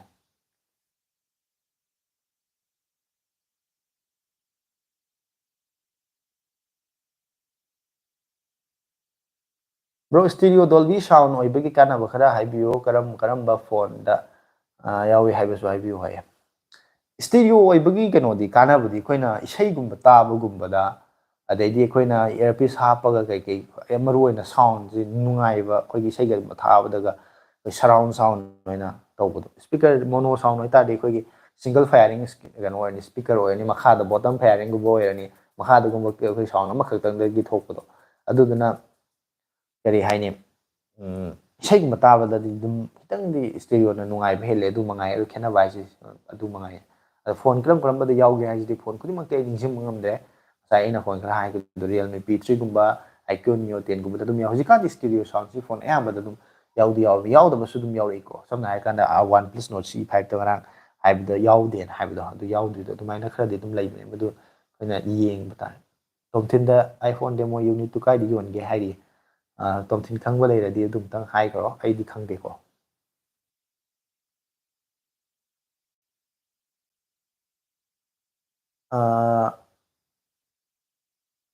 ꯔꯃꯦꯁ ꯋꯥꯏꯈꯣꯝꯗ ꯑꯩꯅ ꯈꯪꯕꯗ ꯑꯥꯏꯖꯤꯒ ꯒꯦꯖꯦꯠ ꯀꯤꯡꯗꯝ ꯍꯥꯏꯅ ꯑꯃꯗꯤ ꯂꯩꯕꯅꯦꯅ ꯍꯥꯏ ꯑꯩꯗꯤ ꯁꯨꯡꯈꯪ ꯈꯪꯗ꯭ꯔꯦ ꯃꯌꯥꯝꯅ ꯍꯥꯏꯅꯔꯤꯁꯦ ꯀꯗꯥꯏꯋꯥꯏꯗ ꯀꯩ ꯂꯩꯕꯅꯣ ꯍꯦꯔꯣꯐꯣꯟ ꯕ꯭ꯔꯥꯗꯔ ꯁꯦꯝꯁꯨꯡ ꯄꯥꯏꯒꯦꯅ ꯈꯜꯂꯗꯤ ꯐ꯭ꯂꯦꯛꯁꯤꯞ ꯈꯛ ꯌꯦꯡꯕꯤꯌꯣꯅ ꯍꯥꯏꯔꯤ ꯄ꯭ꯔꯣꯁꯀ꯭ꯔꯥꯁꯇꯤꯅꯦꯁꯟ ꯍꯣꯏ ꯁꯦꯝꯁꯪꯒꯤꯁꯤ ꯅꯨꯡꯉꯥꯏꯕꯁꯤꯗꯤ ꯑꯦꯟꯇ꯭ꯔꯤ ꯂꯦꯚꯦꯜꯒꯨꯝꯕꯗꯗꯤ ꯑꯩꯈꯣꯏꯒꯤ ꯌꯥꯝ ꯀꯥ ꯍꯦꯟꯅ ꯅꯨꯡꯉꯥꯏꯕꯗꯤ ꯑꯣꯏꯗ꯭ꯔꯦ ꯃꯣꯏꯒꯤ ꯀꯩ ꯍꯥꯏꯅꯤ ꯋꯥꯟ UI ꯁꯤꯁꯨ ꯈꯦꯠꯅꯕ ꯂꯩ ꯅꯨꯡꯉꯥꯏ ꯁꯤꯖꯤꯟꯅꯕꯗꯀꯣ ꯑꯗꯨꯅ ꯐ꯭ꯂꯦꯛꯁꯤꯞꯀꯤꯗꯤ ꯅꯨꯡꯉꯥꯏꯕꯗꯨꯗꯤ ꯀꯩ ꯍꯥꯏꯔꯨꯅꯤ ꯃꯥꯅ ꯈ꯭ꯋꯥꯏꯗꯒꯤ ꯇꯣꯞꯅꯤꯅ ꯏꯌꯥꯝꯕꯅ ꯏꯅꯥꯎ ꯏꯕꯨꯡꯉꯣ ꯋꯥꯔꯤꯕꯨꯗꯤ ꯌꯥꯝ ꯅꯨꯡꯉꯥꯏꯔꯤ ꯑꯩ ꯒꯨꯗ ꯅꯥꯏꯠ ꯑꯣꯏꯔꯒꯦꯀꯣ ꯅꯦꯛꯁ ꯚꯤꯗꯤꯑꯣꯗ ꯊꯦꯡꯅꯔꯁꯤ ꯊꯥꯔꯁꯗꯦꯗ ꯚꯤꯗꯤꯑꯣ ꯊꯥꯒꯠꯂꯛꯀꯗ꯭ꯔꯣ ꯍꯥꯏ ꯌꯥꯝꯕ ꯚꯤꯗꯤꯑꯣ ꯑꯃꯗꯤ ꯑꯩ ꯁꯣꯏꯗꯅ ꯊꯥꯒꯠꯀꯦꯅ ꯍꯞꯇꯥꯁꯤꯃ ꯊꯥꯒꯠꯀꯦꯅ ꯈꯜꯂꯤ ꯑꯗꯣ ꯍꯧꯖꯤꯛꯐꯥꯎꯒꯤ ꯑꯣꯏꯅꯗꯤ ꯅꯝꯗꯕ ꯍꯥꯏꯅ ꯇꯧꯕꯅꯦ ꯍꯧꯖꯤꯛ ꯂꯥꯏꯚꯁꯦ ꯂꯣꯏꯔꯒ ꯑꯃꯨꯛ ꯅꯝꯗꯣꯏꯅꯤꯀꯣ ꯚꯤꯗꯤꯑꯣꯁꯤ ꯇꯧꯔꯤꯁꯦ ꯑꯗꯨꯅ ꯊꯥꯒꯠꯅꯕ ꯍꯣꯠꯅꯔꯛꯀꯅꯤ ꯚꯤꯗꯤꯑꯣꯗ ꯑꯃꯨꯛ ꯊꯦꯡꯅꯔꯁꯤ ꯑꯗꯨꯃꯥꯏꯅ ꯌꯥꯝꯕ ꯍꯌꯦꯡꯁꯨ ꯊꯦꯡꯉꯦ ꯒꯨꯗ ꯅꯥꯏꯠ ꯑꯣꯏꯕꯤꯔꯣ ꯑꯩꯁꯨ ꯃꯤꯅꯤꯠ 10ꯃꯨꯛꯀꯤ ꯃꯅꯨꯡꯗ ꯑꯩ ꯂꯥꯏꯚꯁꯦ ꯂꯣꯏꯁꯤꯜꯂꯅꯤ ꯃꯌꯥꯝꯁꯨ ꯀꯃꯦꯟ ꯇꯧꯒꯗꯕ ꯂꯩꯔꯒꯗꯤ ꯇꯧꯁꯟꯕꯤꯔꯣ ꯀꯃꯦꯟ ꯂꯥꯛꯇ꯭ꯔꯒꯗꯤ ꯑꯩ ꯑꯗꯨꯝ ꯍꯧꯖꯤꯛ ꯍꯦꯛꯇ ꯂꯣꯏꯁꯤꯟꯒ꯭ꯔꯁꯨ ꯑꯩꯁꯨ ꯚꯤꯗꯤꯑꯣ ꯂꯥꯏꯚ ꯊꯥꯔꯛꯏꯁꯦ ꯄꯨꯡ 1:30 ꯐꯥꯖꯤꯜꯂꯛꯑꯦ ꯑꯗꯨꯅ ꯑꯩꯁꯨ ꯂꯣꯏꯁꯤꯜꯂꯒꯦꯅ ꯈꯜꯂꯛꯑꯕꯅꯦ ꯀꯟꯇꯦꯟ ꯅꯨꯡꯉꯥꯏꯕ ꯁꯦꯝꯕꯤꯔꯛꯑꯣ ꯍꯥꯏꯌꯦ ꯄ꯭ꯔꯣꯀꯥꯁꯇꯤꯅꯦꯁꯟ ꯑꯩꯁꯨ ꯁꯦꯝꯅꯤꯡꯉꯤ ꯃꯌꯥꯝꯅ ꯌꯦꯡꯍꯟꯅꯤꯡꯉꯤ ꯅꯨꯡꯉꯥꯏꯕ ꯑꯅꯧ ꯑꯅꯧꯕ ꯑꯩꯅꯁꯨ ꯃꯌꯥꯝꯗ ꯑꯥꯏꯗꯤꯌꯥ ꯑꯣꯏꯒꯗꯕ ꯂꯧꯁꯤꯡ ꯑꯣꯏꯒꯗꯕ ꯚꯤꯗꯤꯑꯣ ꯁꯦꯝꯒꯦꯅ ꯈꯜꯂꯤ ꯉꯝꯗꯕ ꯁꯤꯅ ꯀꯔꯤꯅꯣ ꯍꯥꯏ ꯀꯥꯟꯗ ꯆꯥꯡ ꯅꯥꯏꯅ ꯚꯤꯗꯤꯑꯣꯁꯤ ꯊꯥꯒꯠꯄ ꯉꯝꯗꯕꯁꯦ ꯃꯁꯤꯒꯤ ꯑꯩꯒꯤꯁꯨ ꯑꯁꯣꯏꯕꯅꯤ ꯑꯗꯨꯕꯨ ꯑꯩꯁꯨ ꯉꯝꯅꯕꯗꯤ ꯍꯣꯠꯅꯒꯦ ꯃꯌꯥꯝꯅ ꯉꯥꯏꯕꯤꯕ ꯁꯞꯄꯣꯔꯠ ꯇꯧꯕꯤꯕꯗꯣ ꯑꯩ ꯊꯥꯒꯠꯆꯔꯤ ꯍꯥꯏꯇꯥꯔꯦ ꯕꯖꯦꯠꯇꯤ ꯍꯦꯡ ꯌꯥꯝ ꯆꯠꯄ꯭ꯔꯣ ꯍꯥꯏ ꯕꯖꯦꯠꯇꯤ ꯍꯦꯡ ꯌꯥꯝ ꯆꯠꯄ꯭ꯔꯣ ꯍꯥꯏꯁꯦ ꯉꯁꯥꯏꯒꯤ ꯍꯣꯏ ꯄ꯭ꯔꯣꯁꯦꯁꯔꯗꯨ ꯋꯤꯛ ꯑꯣꯏꯕ ꯑꯣꯏꯇꯥꯔꯒꯗꯤ ꯑꯗꯨꯝ ꯁꯤꯖꯤꯟꯅꯕꯗ ꯈꯔ ꯅꯨꯡꯉꯥꯏꯔꯅꯤ ꯍꯦꯡ ꯆꯠꯄ ꯍꯥꯏꯅ ꯑꯗꯨꯃꯛꯇꯤ ꯅꯠꯇꯦ ꯅꯨꯡꯉꯥꯏꯔꯔꯣꯏ ꯑꯗꯨꯒ ꯉꯁꯥꯏꯒꯤ S23ꯒꯨꯝꯕꯗꯣ ꯁ꯭ꯅꯦꯞꯗ꯭ꯔꯦꯒꯟ 8 Generation 2ꯒꯨꯝꯕ ꯌꯥꯎꯕ ꯂꯨꯄꯥ 30,000 ꯌꯧꯕꯗꯣ ꯑꯗꯨꯒꯨꯝꯕꯗꯗꯤ ꯑꯗꯨꯝ ꯅꯨꯡꯉꯥꯏꯅꯤ ꯀꯩꯝꯇ ꯍꯦꯡ ꯅꯨꯡ ꯀꯩꯒ ꯄ꯭ꯔꯣꯕ꯭ꯂꯦꯝ ꯑꯝꯇ ꯂꯩꯔꯣꯏ ꯇꯣꯝꯊꯤꯟꯅ ꯌꯥꯝꯅ ꯕꯤꯛ ꯐꯦꯟ ꯒꯨꯗ ꯅꯥꯏꯠ ꯍꯥꯏꯌꯦ ꯍꯣꯏ ꯇꯣꯝꯊꯤꯟ ꯒꯨꯗ ꯅꯥꯏꯠ ꯑꯣꯏꯔꯁꯤ ꯑꯩꯁꯨ ꯂꯥꯏꯚꯁꯦ ꯂꯣꯏꯁꯤꯟꯅꯕ ꯇꯧꯔꯒꯦ ꯂꯦꯒꯤꯒꯤ ꯋꯥ ꯅꯠꯇꯦꯗ ꯕꯖꯦꯠꯇꯨꯗ ꯄ꯭ꯔꯗꯛꯇꯨꯒ ꯆꯥꯟꯅꯗꯕ ꯍꯥꯏꯌꯦꯀꯣ ꯃꯥꯅꯦ ꯉꯁꯥꯏꯒꯤ ꯄꯤꯔꯤꯕ ꯃꯃꯜꯗꯨꯗ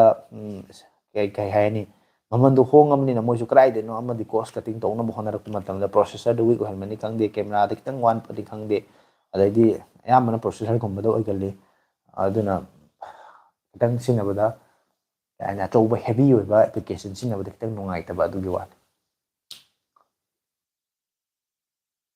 ꯑꯗꯨꯗꯤ ꯃꯌꯥꯝꯁꯨ ꯀꯃꯦꯟꯁꯦ ꯑꯩꯅ ꯄꯥꯕ ꯂꯣꯏꯔꯦ ꯍꯧꯖꯤꯛ ꯐꯥꯎꯕꯗ ꯀꯃꯦꯟ ꯃꯈꯥ ꯇꯥꯅ ꯂꯥꯛꯇ꯭ꯔꯦ ꯀꯃꯦꯟ ꯑꯃ ꯑꯅꯤ ꯂꯥꯛꯑꯒꯗꯤ ꯃꯗꯨ ꯄꯥꯊꯣꯛꯆꯔꯝꯃꯒ ꯑꯩ ꯂꯣꯏꯁꯟꯅꯕ ꯇꯧꯔꯒꯦ ꯂꯥꯏꯚꯁꯦ ꯃꯌꯥꯝ ꯍꯔꯥꯎꯕꯤꯕ ꯌꯥꯗꯦ ꯕ꯭ꯔꯗꯔ ꯑꯩꯁꯦ ꯗꯦꯂꯤꯚꯔꯤ ꯇꯧꯕ ꯆꯠꯄꯅꯦ ꯄꯋꯥꯔ ꯕꯦꯡ ꯁꯤꯖꯤꯟꯅꯗꯕ ꯌꯥꯗ꯭ꯔꯦ ꯈꯔ ꯑꯍꯣꯡꯕ ꯑꯝꯇ ꯍꯥꯏꯕꯤꯔꯛꯑꯣ ꯍꯥꯏ ꯁꯣꯏꯜ ꯄꯋꯥꯔ ꯕꯦꯡꯁꯤ ꯀꯦꯄꯥꯁꯤꯇꯤꯁꯤ ꯀꯌꯥꯃꯨꯛ ꯄꯥꯝꯃꯤꯅꯣ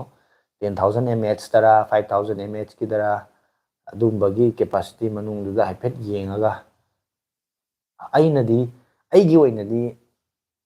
ꯑꯩ ꯀꯦꯄꯥꯁꯤꯇꯤ ꯌꯥꯝ ꯆꯥꯎꯕꯁꯤ ꯄꯥꯝꯗꯦꯕꯀꯣ ꯑꯩ 5,000 mAhꯀꯤ ꯄꯋꯥꯔ ꯕꯦꯡ ꯑꯃꯈꯛ ꯑꯩꯅ ꯑꯦꯝꯕꯦꯟꯒꯤ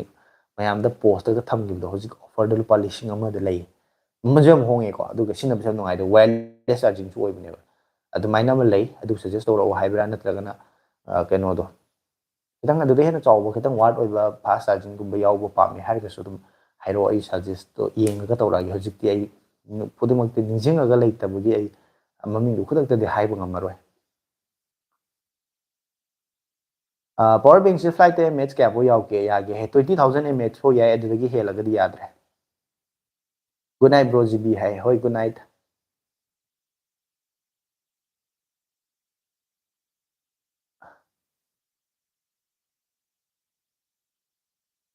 ꯕ꯭ꯔꯣ ꯑꯥꯏꯐꯣꯟꯅ ꯕꯦꯇ꯭ꯔꯤ ꯍꯦꯜꯠꯇ ꯌꯥꯝꯅ ꯗꯤꯄꯦꯟ ꯇꯧꯔꯤꯁꯦ ꯀꯩꯒꯤ ꯑꯣꯏꯗꯣꯏꯅꯣ ꯍꯥꯏ ꯃꯣꯏ ꯃꯔꯝꯗꯤ ꯃꯣꯏꯁꯤ ꯕꯦꯇ꯭ꯔꯤꯁꯦ ꯌꯥꯝ ꯄꯤꯛꯑꯦꯕ ꯌꯥꯎꯔꯤꯁꯦ ꯃꯣꯏꯗ 3,000 mAh 3,500 mAhꯀ ꯑꯣꯏꯌꯦꯕꯀꯣ ꯍꯧꯖꯤꯛ iPhone 16 ꯒꯥꯏꯅ ꯇꯧꯔꯤꯗꯣ 3,500 ꯑꯗꯨꯃꯥꯏꯅ ꯈꯤꯇꯪ ꯑꯣꯏꯒꯨꯝ ꯇꯧꯕꯅꯦ ꯑꯗꯨꯅ ꯃꯣꯏꯗꯤ ꯕꯦꯇ꯭ꯔꯤꯗꯣ ꯄꯤꯛꯄꯅꯤꯅ ꯉꯁꯥꯏꯒꯤ ꯕꯦꯇ꯭ꯔꯤ ꯍꯦꯜꯠꯇꯨꯒ ꯈꯔ ꯁꯣꯛꯆꯜꯂꯛ ꯇꯥꯔꯒꯗꯤ ꯕꯦꯇ꯭ꯔꯤꯗꯣ ꯕꯦꯀꯞꯇꯣ ꯅꯨꯃꯤꯠ ꯆꯨꯞꯄ ꯆꯠꯄ ꯉꯝꯗ꯭ꯔꯕꯅꯤꯅ ꯑꯗꯨꯒꯤ ꯃꯌꯥꯝꯅ ꯑꯗꯨ ꯇꯥꯟꯅꯩꯗꯣ ꯑꯦꯟꯗ꯭ꯔꯣꯏꯗꯀꯨꯝꯕꯗꯗꯤ 5,000 6,000 7,000ꯒ ꯌꯧꯕ ꯌꯥꯎꯔꯦ ꯕꯦꯇ꯭ꯔꯤ ꯍꯦꯜꯠ ꯐꯒꯦꯔꯥ ꯐꯔꯣꯏ ꯅꯨꯃꯤꯠ ꯑꯃꯁꯤꯗꯤ ꯏꯔꯥꯏ ꯂꯥꯏꯅ ꯑꯗꯨꯝ ꯂꯥꯏꯅ ꯆꯠꯄ ꯉꯝꯃꯤꯗꯅꯀꯣ ꯕꯦꯀꯞ ꯄꯤꯕ ꯉꯝꯃꯤꯅ ꯑꯗꯨꯗꯨꯒꯤꯅꯤꯗ ꯌꯥꯝ ꯁꯝꯅ ꯍꯥꯏꯔꯕꯅꯦ ꯑꯩ ꯂꯣꯏꯁꯟꯅꯤꯡꯉꯛꯑꯕꯅꯦ ꯑꯗꯨꯒꯤꯅꯦ ꯑꯁ ꯒꯨꯗ ꯅꯥꯏꯠ ꯑꯣꯖꯥ ꯍꯥꯏ ꯍꯣꯏ ꯒꯨꯗ ꯅꯥꯏꯠ ꯑꯣꯏꯔꯁꯦ ꯃꯊꯪꯒꯤ ꯂꯥꯏꯐꯇ ꯑꯃꯨꯛ ꯊꯦꯡꯅꯁꯦ ꯑꯗꯨꯝ ꯑꯋꯥ ꯅꯨꯡꯉꯥꯏ ꯄꯥꯎ ꯁꯤꯌꯔ ꯇꯧꯅꯁꯦ ꯑꯗꯨꯝ ꯋꯥꯔꯤ ꯋꯥꯇꯥꯏ ꯑꯗꯨꯝ ꯁꯥꯟꯅꯕ ꯌꯥꯏ ꯑꯩꯈꯣꯏꯒꯤ ꯐꯣꯟꯒꯤ ꯀꯔꯤꯒꯤ ꯇꯣꯄꯤꯛ ꯅꯠꯇ꯭ꯔꯒꯁꯨ ꯑꯇꯣꯞ ꯑꯇꯣꯞꯄ ꯋꯥꯔꯤ ꯃꯌꯥꯝ ꯑꯃ ꯑꯗꯨꯝ ꯑꯩꯈꯣꯏ ꯃꯌꯥꯝ ꯄꯨꯟꯅ ꯋꯥꯔꯤ ꯁꯥꯟꯅꯃꯤꯟꯅꯕ ꯑꯗꯨꯝ ꯌꯥꯏ ꯃꯇꯝꯁꯨ ꯊꯦꯡꯖꯜꯂꯛꯑꯕꯅꯤꯅ ꯑꯗꯨꯗꯤ ꯃꯌꯥꯝ ꯑꯩꯁꯦ ꯂꯥꯏꯐꯁꯦ ꯂꯣꯏꯁꯤꯟꯅꯕ ꯇꯧꯔꯒꯦ ꯍꯧꯖꯤꯛ 17 ꯆꯠꯂꯤꯁꯦ 20ꯗ ꯁꯣꯏꯗꯅ ꯑꯩ ꯂꯣꯏꯁꯤꯜꯂꯅꯤ ꯁꯤꯐꯧ ꯃꯅꯨꯡꯗ ꯃꯌꯥꯝꯅ ꯀꯃꯦꯟ ꯇꯧꯔꯛꯑꯁꯨ ꯇꯧꯔꯛꯇ꯭ꯔꯁꯨ ꯇꯧꯔꯛꯑꯒꯅ ꯄꯥꯔꯦ ꯇꯧꯔꯛꯇ꯭ꯔꯒꯅ ꯂꯣꯏꯁꯤꯜꯂꯦ ꯌꯥꯏꯐꯔꯁꯦ ꯍꯥꯏ ꯌꯥꯏꯐꯔꯁꯦ ꯃꯌꯥꯝ ꯄꯨꯝꯅꯃꯛ ꯑꯩꯈꯣꯏ ꯅꯨꯡꯉꯥꯏ ꯌꯥꯏꯐꯅ ꯂꯩꯃꯤꯟꯅꯕꯗꯣ ꯑꯗꯨꯅꯤ ꯌꯥꯏꯐꯕ ꯌꯥꯏꯐꯔꯦ ꯍꯥꯏꯅ ꯂꯥꯎꯔꯤꯁꯦ ꯁꯝꯖꯜꯂꯀꯥꯟꯗ ꯃꯌꯥꯝ ꯄꯨꯝꯅꯃꯛ ꯌꯥꯝ ꯅꯨꯡꯉꯥꯏꯅ ꯌꯥꯏꯐꯅ ꯂꯩꯕ ꯑꯣꯏꯔꯁꯅꯣ ꯍꯥꯏꯅ ꯍꯥꯏꯕꯗꯨꯒꯤꯅꯦ ꯃꯌꯥꯝꯅ ꯁꯝꯖꯜꯂꯒ ꯌꯥꯏꯐꯔꯦ ꯂꯥꯎꯔꯤꯁꯦ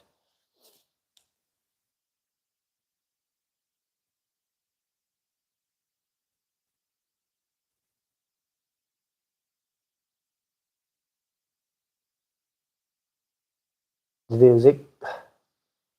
ꯄꯋꯥꯔ ꯕꯦꯡ ꯍꯧꯖꯤꯛ ꯍꯥꯏꯈꯤꯕꯗꯨ ꯑꯝꯇ ꯍꯥꯏꯕꯤꯔꯛꯑꯣ ꯄꯋꯥꯔ ꯕꯦꯡ ꯃꯃꯤꯡꯗꯣ ꯍꯥꯏ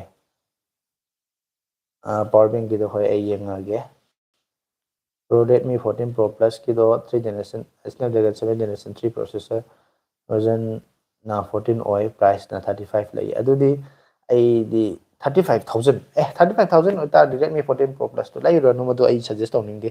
madigi phone do lay bagi mo to lupa 35,000 da di ngasai hai ge S23 do lay bune na fai adu natrajo anau lo so lupa 35,000 bi OnePlus Nord 5 natraga Poco F7 su lay re GT7 iQOO Neo 10 adui price re su di fa phone mayam lay re ai Redmi do ai suggest tawning de madu phone do 12 Pro RAM 12 oiraga 4 plus hapse kaigino hai 4 plus na koi virtual RAM hai duni ma se actual koi gi kano hard physical RAM di natte application sai badu Redmi na taba top brand ni ngwan hai chume 10,000 above ta pam me have hoi adu de ai madu ai suggest yengage du ai suggest tawrage 30k pa 35k pa mui ko hai hoi mane palsing ko tham nga da di madu gi price range so da adu gi Redmi phone du lai tabane na fa ne na ima mang da su hai ra badu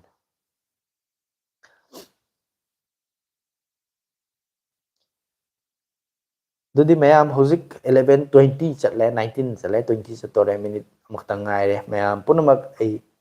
masigi live se lotion na tawrage aduga mathanggi live tharakpada Saturday Sunday da so amuk sumaina wari watai sanana nungaina amuk wari watai sanase punmina se aduga ai gi video thagalak matam da so mayam yeng bakhakta natana mayam like tawraga share su tawbiramo support tawbiramo aina haijari aduga mathanggi video amada amuk thengnaraga khoi ꯊꯦꯡꯅꯃꯤꯟꯅꯔꯁꯦ ꯉꯁꯤꯒꯤ ꯑꯣꯏꯅꯗꯤ ꯃꯌꯥꯝ ꯄꯨꯝꯅꯃꯛꯇꯤ ꯀꯥꯏꯅꯕꯒꯤ ꯌꯥꯊꯪꯗꯣ ꯑꯩ ꯅꯤꯖꯔꯤ ꯃꯌꯥꯝ ꯄꯨꯝꯅꯃꯛ ꯀꯥꯏꯅꯁꯦ ꯀꯃꯦꯟ ꯑꯅꯤꯈꯛ ꯂꯥꯛꯑꯦ ꯑꯝꯇꯪ ꯄꯥꯔꯝꯃꯒ ꯑꯩ ꯂꯣꯏꯁꯤꯟꯖꯔꯒꯦ ꯑꯁꯤꯗ ꯁꯦꯀꯦꯟꯗ ꯑꯦꯛꯁꯄꯤꯔꯤꯌꯟꯁ ꯃꯥꯔꯛ ꯁꯦꯔꯤꯁ ꯄꯤꯖꯒꯦ ꯑꯩ ꯍꯣꯏ ꯃꯗꯨ ꯐꯅꯤ ꯈꯜꯂꯤ ꯑꯣꯀꯦ ꯕ꯭ꯔꯣ ꯒꯨꯗ ꯅꯥꯏꯠ ꯍꯣꯏ ꯑꯅꯤꯜꯅꯁꯨ ꯒꯨꯗ ꯅꯥꯏꯠ ꯑꯣꯏꯔꯁꯤ ꯑꯗꯨꯗꯤ ꯃꯌꯥꯝ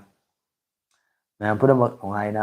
ꯄꯣꯊꯥꯕ ꯑꯣꯏꯕꯤꯔꯣ ꯑꯩꯁꯨ ꯂꯥꯏꯐꯁꯦ ꯃꯇꯥꯡꯁꯤꯗ ꯃꯌꯥꯝ ꯄꯨꯝꯅꯃꯛꯇꯤ ꯀꯥꯏꯅꯕ ꯌꯥꯊꯪ ꯅꯤꯖꯔꯤ ꯕꯥꯏ ꯄꯨꯝꯅꯃꯛ ꯃꯌꯥꯝ ꯄꯨꯝꯅꯃꯛ ꯕꯥꯏ ꯌꯦꯡꯉꯤꯕ ꯃꯌꯥꯝ ꯄꯨꯝꯅꯃꯛ ꯀꯃꯦꯟ ꯇꯧꯕꯁꯨ ꯇꯧꯗꯕꯁꯨ